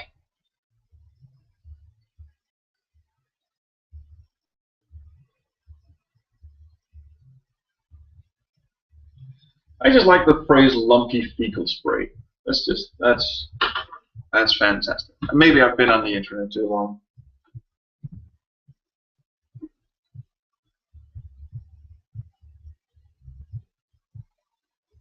And now a short little dialogue cutscene where the Nostalgia Critic basically holds a little pep talk and tells us, everyone, we are about to launch. Our protagonist here, unwillingly so, but we're all about to go off and kick some homicidal extraterrestrial ass.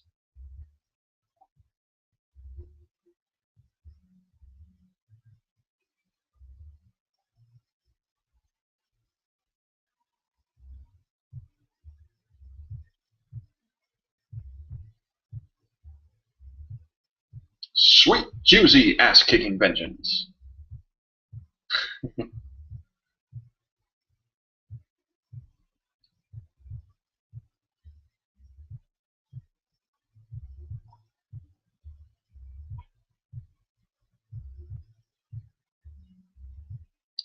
Oh yeah, we just stole. You can walk around and talk to these guys, and Justin here, Kyle Justin, will complain that he misses his drink. So that's the running gag from him. We'll never see him again. So yeah.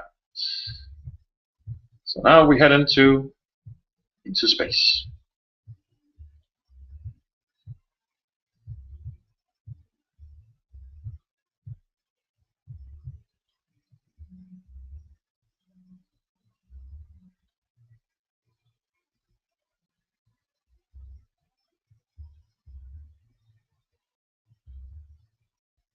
And the narrator just quit on us.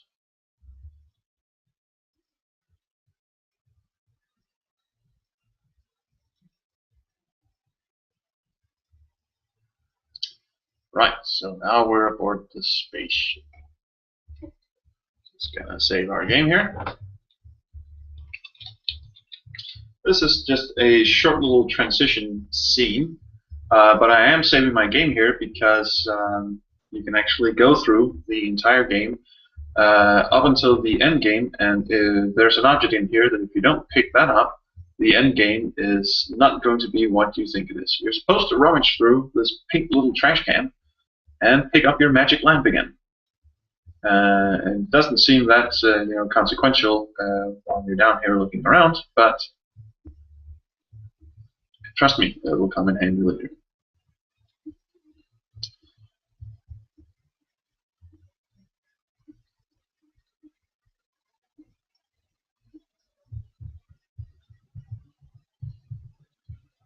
And again, we have some movie posters in the background. There's Dark Star, there's Predator.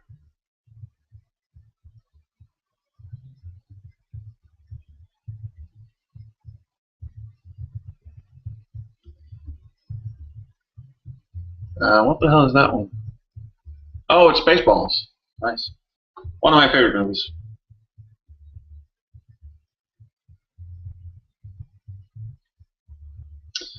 Right, so going through space, what are we supposed to do now?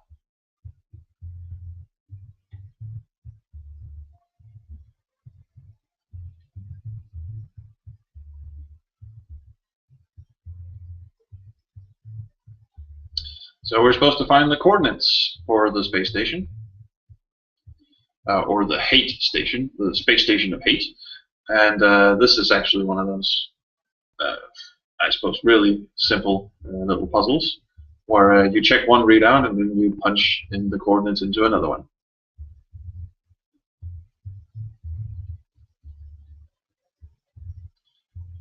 This is the input thing, and this is the navicom thing. And let's get the landing coordinates. 6, 5, 7, 8. Mark 2, 3, 4, 7. 6, 5, 7, 8, 2, 3, 4, 7. 6, 5, 6, 5, 7, 8 slash 2, 3, 4, 7. God, I hope that's right. Yeah, that's done. Now we approach the space station.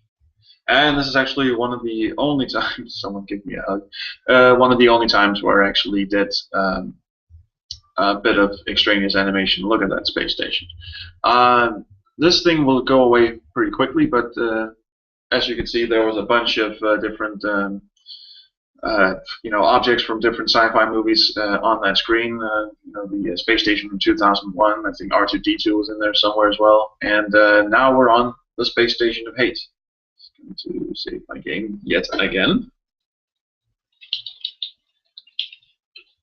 Boom. Now, astute listeners or viewers will, of course, recognize this little. This is kind of a dead giveaway for what awaits us. But let's not spoil the surprise just yet.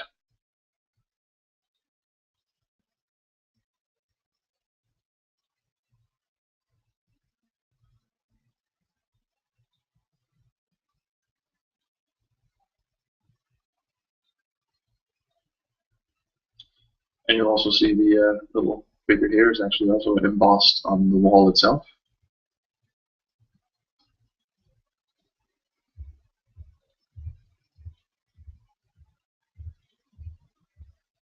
Donkey fucking turd blaster. Fuck you guys. Right. So these little information stands are your hints for the rest of the game. Hello and good evening, and may I be the first to very warmly welcome you aboard to what will be almost certainly be your horrible doom. As you are no doubt aware, you are currently trespassing aboard my orbital space station of hate, and for this offense I shall have to torment you and toy with you in a variety of quite ingenious fashions for my own perverted amusement. Should you be so fortunate as to survive my 3 deadly traps of horror and unpleasantness, I shall begrudgingly have to congratulate you in my final chamber of doom, and then rudely snatch any feelings of victory and accomplishment from you in a brisk and unexpected swoop by killing you anyway. So enjoy your last moments in this universe, dancing and prancing for my pleasure, as they are per definition the last you will ever have, and you may as well enjoy them. You will incidentally notice that I have disabled your pathetic craft and that it will no longer be able to leave the station until I relinquish its control, which I won't for any reason, because that would be incredibly stupid and counterproductive, seeing as I'd much rather watch you suffer and die, and you wouldn't have much use for your craft after you're dead.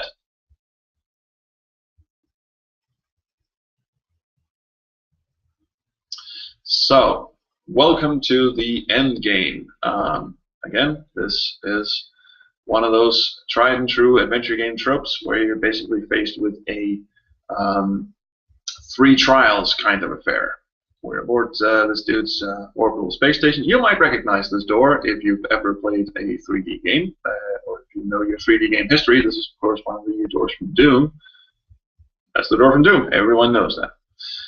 And every time you want to go through a door, you have to punch in some sort of combination. Now this, can I just get rid of that? Yes, let's just check the hint. You are indeed performing well for your puppet master in these the final few hours left of your life.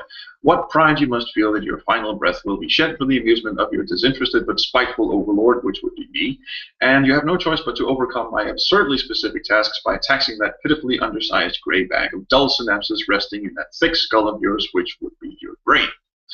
Now, let's clarify things here so there will be no confusion later on, because God knows we wouldn't want you confused while prancing for your life in my death traps. Beyond this door lies the first challenge. In that room will be another door which you will need to unlock by solving a little puzzle of mine. It's my favorite kind of game where the object is simple and the execution is much challenging. But then what would you know about that sort of thing when you clearly didn't even have the sense to mount a reasonably clandestine infiltration that didn't give me ample time to trap you within this little hateful experiment of mine? There's 3 rooms altogether, and you'll only need what's in the room you're in to advance to the next room. If you successfully pass through all 3 rooms, you will be one of the fortunate few to ever see my master control room and have the honor of facing me in person, which will be a short-lived honor because, as I've already mentioned, I will immediately proceed to kill you. Now let's get on with the show. To get into the first room, you just have to punch in the correct 6-digit combination to the door. Think of it as sort of a warm-up challenge. If you're half as smart as you think you are, figuring out the answer will be as easy as pie. Now, this is where the game gets kind of 11th hour on your asses, because the information screens here kind of give you a, let's say, a kind of a buried hint as to what you're supposed to be doing. And to solve this puzzle, he just said it will be, if you're half as smart as you think you are, the answer will be as easy as pi. Well, pi divided by half pops out 6 digits. And since I am incredibly mathematically challenged, I am just going to cheat. And cheating is accomplished by, let's see here, this is the easiest way I know of. Hello everyone. Yes, the sun is setting. Isn't that fantastic? I'm just going to screen share my browser here, because if we look up pi, it'll tell us that it's this number, and if we divide that number by 2, it's 157079. 157079, and that is the solution to the puzzle. So let's just go back and have fun with the game.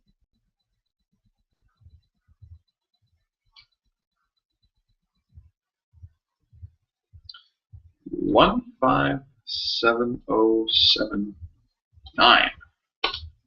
Boom! Just saving my game again. Now we're in what's known as the anagram room. And this thing just, I think everyone hates anagrams. If we enter the wrong combination here, I fucking, and then you have to enter something.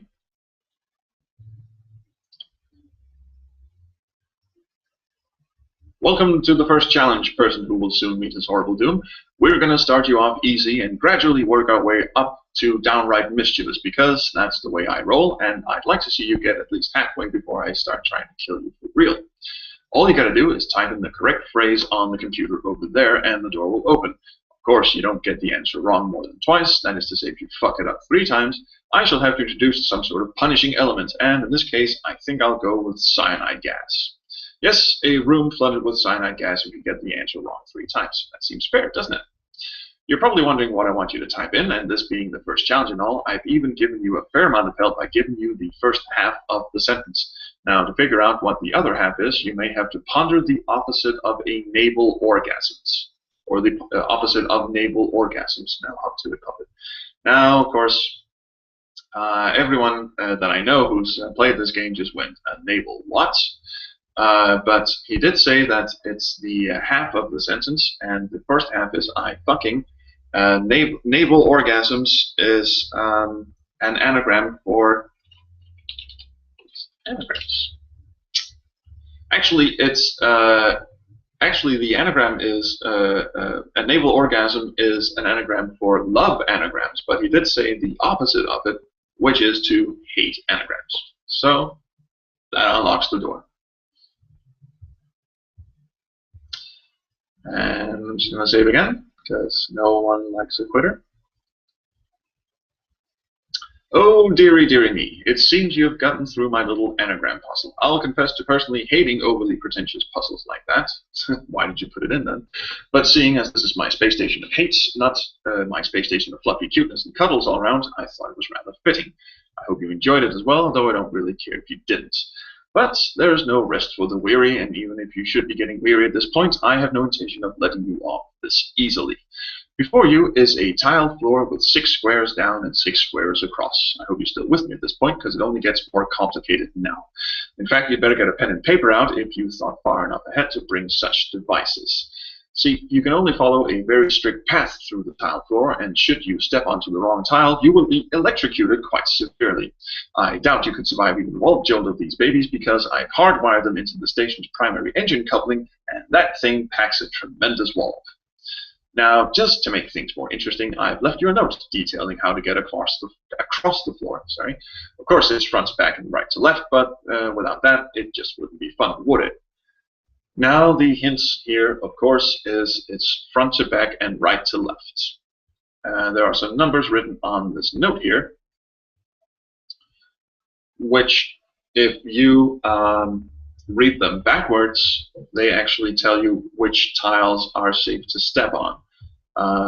If I go into the next screen here, we get a top-down view of the tile floor. Some of these tiles are electrified, some of them are not, and the note that we have, if we number these things front to back and right to left, that means 1, 2, 3, 4, and such, then we should be able to get through them. Truth be told, I can barely even remember what the fucking, so I'm just gonna do what everyone else seems to do, which is just to save my game every time. Oh, that was a wrong one. So we can go over here. I'm just going to save it again. There we go. This one? Yeah. This is fun, right?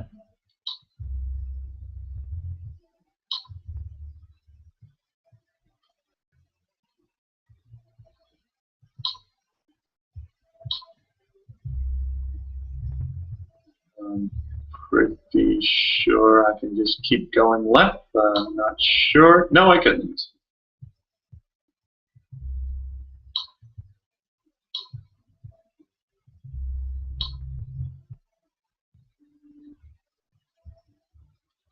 Boy, this is exciting television, isn't it?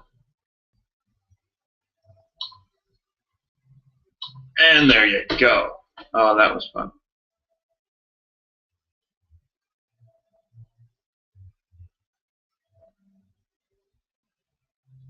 Oh, walk, kind sir. Please do. There you go. So, I suppose congratulations are in order, so hurrah, hurrah, ticker tape parade all round, and balloon animals for all the little ones. A pity then that your overwhelming satisfaction in having avoided certain death will be short-lived, as you are about to encounter my fiercest challenge yet. One where the tiniest of mistakes will have dire consequences and where there are no second chances. Oh, and did I mention that the amount of pain that will result from failure to master this challenge defies all description? I just thought I'd throw in as a bonus incentive. Because really, I'd rather have the pleasure of delivering the final blow, but guns ahead, if I had to pick among my death traps, though I love them all dearly, I'd have to say that the one I'd most want to see you thwarted by is this. Because the payoff is just so excruciatingly delicious, it really is. I think you'll appreciate it. Or at least I will, because you can bet I'm taping this fucker, and I've got a backup on TiVo, I've got enough popcorn to fill a shipping container, and I'll be watching that baby again and again, laughing hysterically until the day I finally choke to death on a flake of maize. But by then I'll be supreme ruler of an empty wasteland, and to be honest, that doesn't really sound like much fun, does it? But at least it gets you people off my tits, and I'll have some fond memories of torturing you to keep me laughing until merciful death comes. So again, thanks for the laughs, and be a trooper, now go die. There's a good laugh. Right, so this screen is basically just to deliver that little insult, and now we get to the giant fucking spider. You know, I really should have animated this thing, but it's creepy enough as it is. I'm just going to save my game here because this is really one of those hilarious dead-end situations. Now, there really aren't any dead ends in this game until you reach this room. And the huge fucking spider has a nice little food bowl. And you're supposed to pick up... Well, actually, let's just check the guide here and see what it says. I told you you'd love the surprise. Meet Chubby, my pet tarantula. Now, don't get too close to him. He's got a nasty temper, and I may have neglected to de-venomize him. Well, ever, actually. Now, behind Chubby, your inhumanly adept deducing skills will correctly identify the object as a door, and if you paid attention in school the day they taught you how to count, you will also correctly identify it as the final door in this little diversive game of ours. Now, of course, should you trespass within the domain of Chubby here, he will, of course, do what he must and devour you while you're still alive and screaming in agony, and that will be ever so much fun. Of course, should you manage to find the right mixture that will put him to sleep, then that too would be just peachy. Then I'll just get to kill you in person. Well, that's it for me this time around. I hope to see you on the other side, but I also hope to see Chubby suck the flesh off your still screaming body and lay eggs in your eye sockets. You decide. Either way, I'll be entertained. Ta-ta. So, basically, you pick up these colored liquids. Boom, there were 4 of them. And you're supposed... The hint was, of course, that everything will be peachy. Now, let's just see what happens if I carelessly walk... You see, there's a little gate here. I walk over and open the gate here, sneak by him. Stay away, you furry fucking bastard. These bits of graphics are also, you know, sourced from Google Online Images, and this one just creeps me the hell out. I am not an arachnophobe per se, but I'm not exactly fond of the little bastards. So anyway, the hint was that you're supposed to mix a peachy color. Now, I actually had to ask my wife, who's you know, into painting and art and stuff, and those colors way better than I do. What do you do to make a peachy color? And as far as I can remember, the blue liquid is completely and utterly useless. You're supposed to mix red with yellow and then with white. Now, if you get it wrong and mix up something else, the liquid will turn brown. I've turned the liquid orange. If it turns brown, then you're screwed, and you're actually in an unwinnable state. Which is a total dick move, and was kind of intentional on my part, because, like I said at the beginning, this is kind of my love-hate letter to all the adventure game tropes, and one of them is unwinnable states, And we've just encountered another one, which was the maze that you saw previously. I didn't put in too bad of a maze, I think, but it's still a maze. So anyway, let's feed old Chubby here. Spider's gone all glazy-eyed because for some reason I couldn't be bothered to, flip the spider upside down or whatever. So basically, yeah, the spider's incapacitated now, even though it just stands there. Right. So let's sneak past him, and here we have the final boss.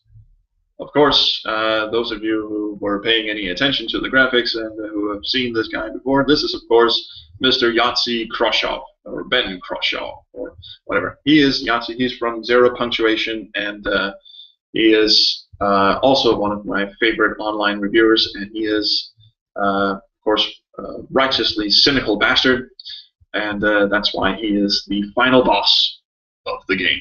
And his main plan is, of course, just to bomb the shit out of everything because he wants to, for no fucking reason whatsoever.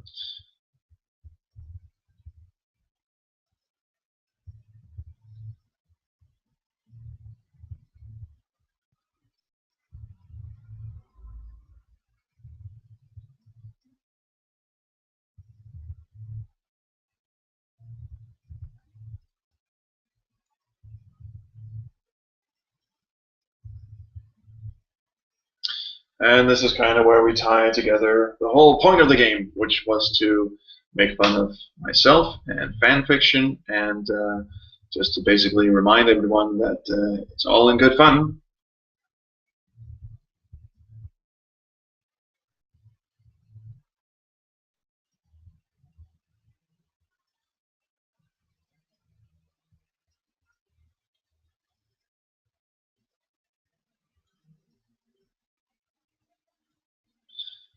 And this is where I take the piss out of myself.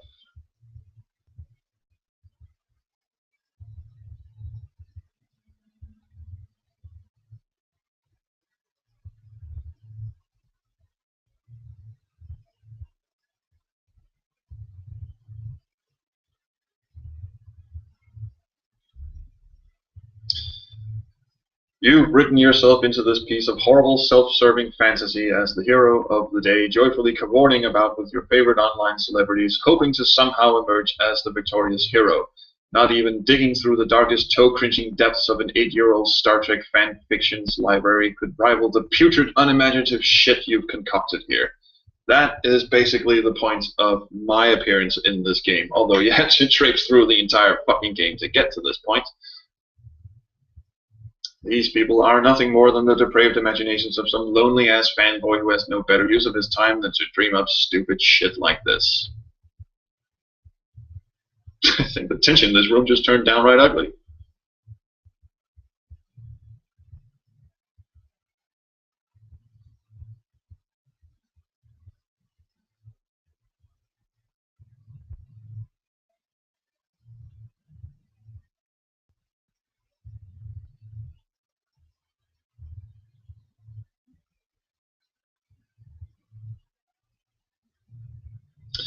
Right, so welcome to the end game.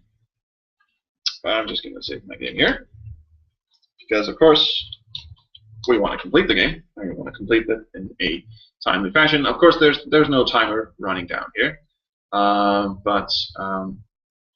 yeah, I just wanted to save my game.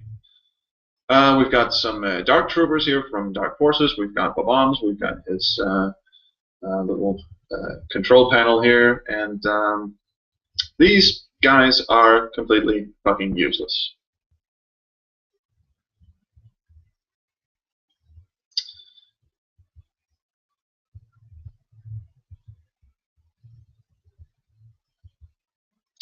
Basically, what we're supposed to do is talk to him, and this is where this thing we picked up back on the rocket ship comes in handy. Because if we don't have that particular inventory item, our main character just basically gives up and it's game over. But this way, we actually get to see the ending as it's supposed to be, which I gotta admit is not as fulfilling as you might think it is, but hey, I'm not gonna spoil it.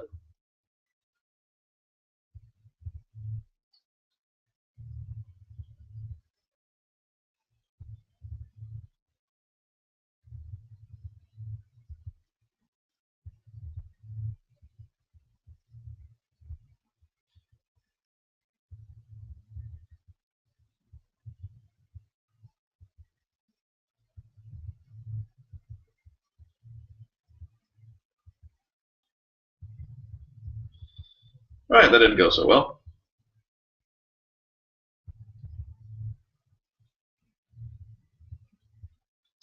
Let's try that again. Look at that! Look at that cute walking animation. That was fantastic, wasn't it? Is there something I can do to get you to listen to reason?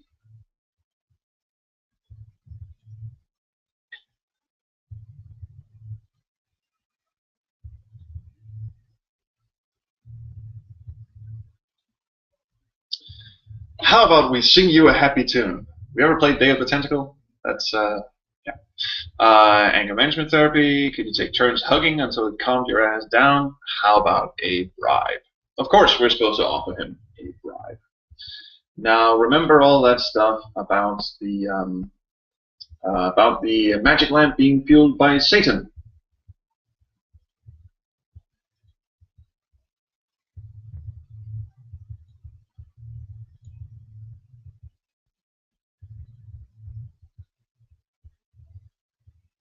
If you want to start an apocalypse, all your robot armies and your automated death machines won't mean squat. You need some real muscle behind you.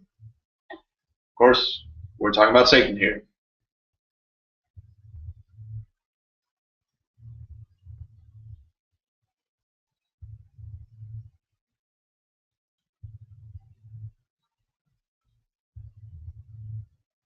And also the whole thing about you have to use the magic hanky, because if you don't use the magic hanky, Satan will be released. So if he rubs it with his sleeve, well, guess what's supposed to happen? Look at that graphics. I couldn't even be bothered to redraw the body. I just fucking scaled up this normal. Rubbing, rubbing. Where's my Dark Lord bitch at?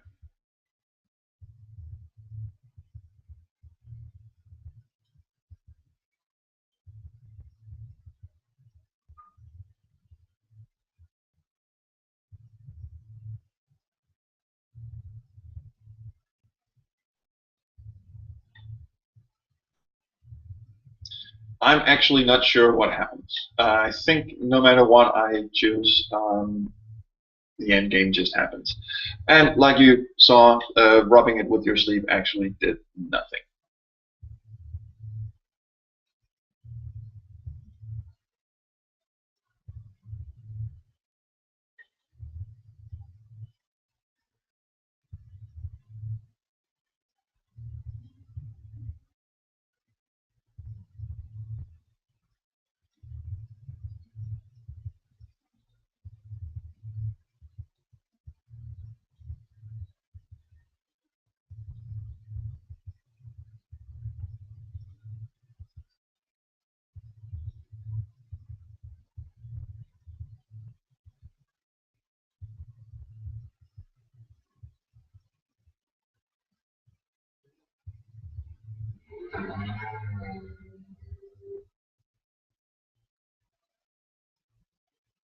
Oh My Hell is a Tex Murphy reference.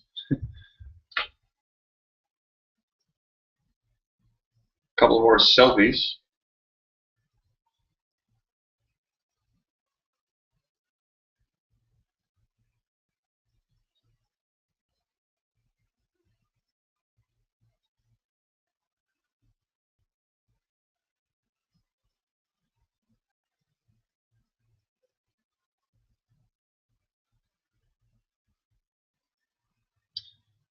And then I sit down at my computer and create this stupid fucking game. So this is meta. This is love-hate letter to adventure games, fan fiction, and a complete and total love letter to the online reviewing community. Graphics by Google image search. Um, that was the end of A Life Worth Losing.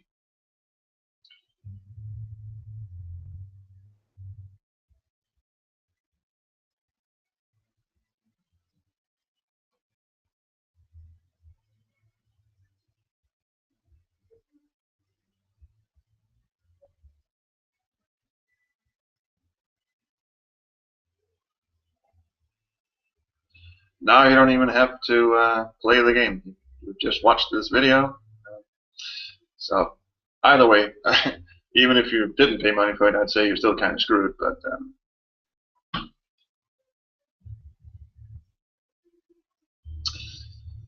so,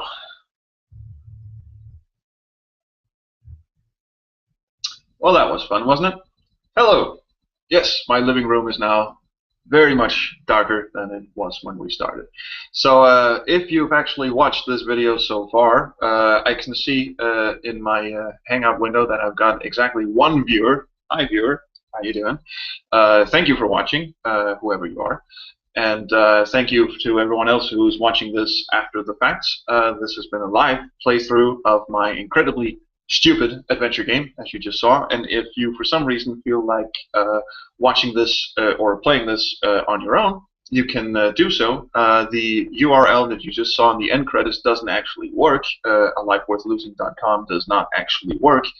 But if you type in my last name, plymouth.dk/LWL, don't worry, I'll put that URL for you in the show notes. Anyway, if you do that, then you can get in there and you can download the one and only version, which is version 1.0, the version that I've just played.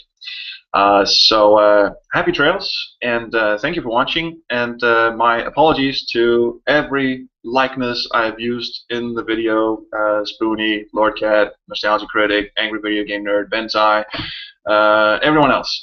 Jew Wario, God rest your soul. I miss you, and I know everyone else does. And yeah, I hope someday to actually create a real game. Actually, if you do want to hop on Steam and search for a game called Serena, I was kind of involved in that. I was one of 4 writers, along with 3 other very, very talented people, which is a short, free adventure game, which looks a lot nicer than this one. You can play that. And if you are looking for a bit more meaty action, please have a look out for the 2 guys from Andromeda's Space Venture, which is sure to come out any millennium now. I'm also a bit of a writer's intern on that project. So I'm actually moving up and doing what might be considered real games. But yeah, that was my first, well, it actually wasn't my first effort, but that was my first full-length effort, and it looks like shit. It plays kind of like shit, and the dialogue is kind of all over the place, but there you have it. That was 2010 and 2011, and this is 2014, and you can barely even see my face, can you? So I'm just going to pack this in now. I'm just going to say cheers. This has been a rambling playthrough by the Space Quest historian, and I'm out of here.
think I forgot to turn this broadcast on. Well, consider this an Easter egg.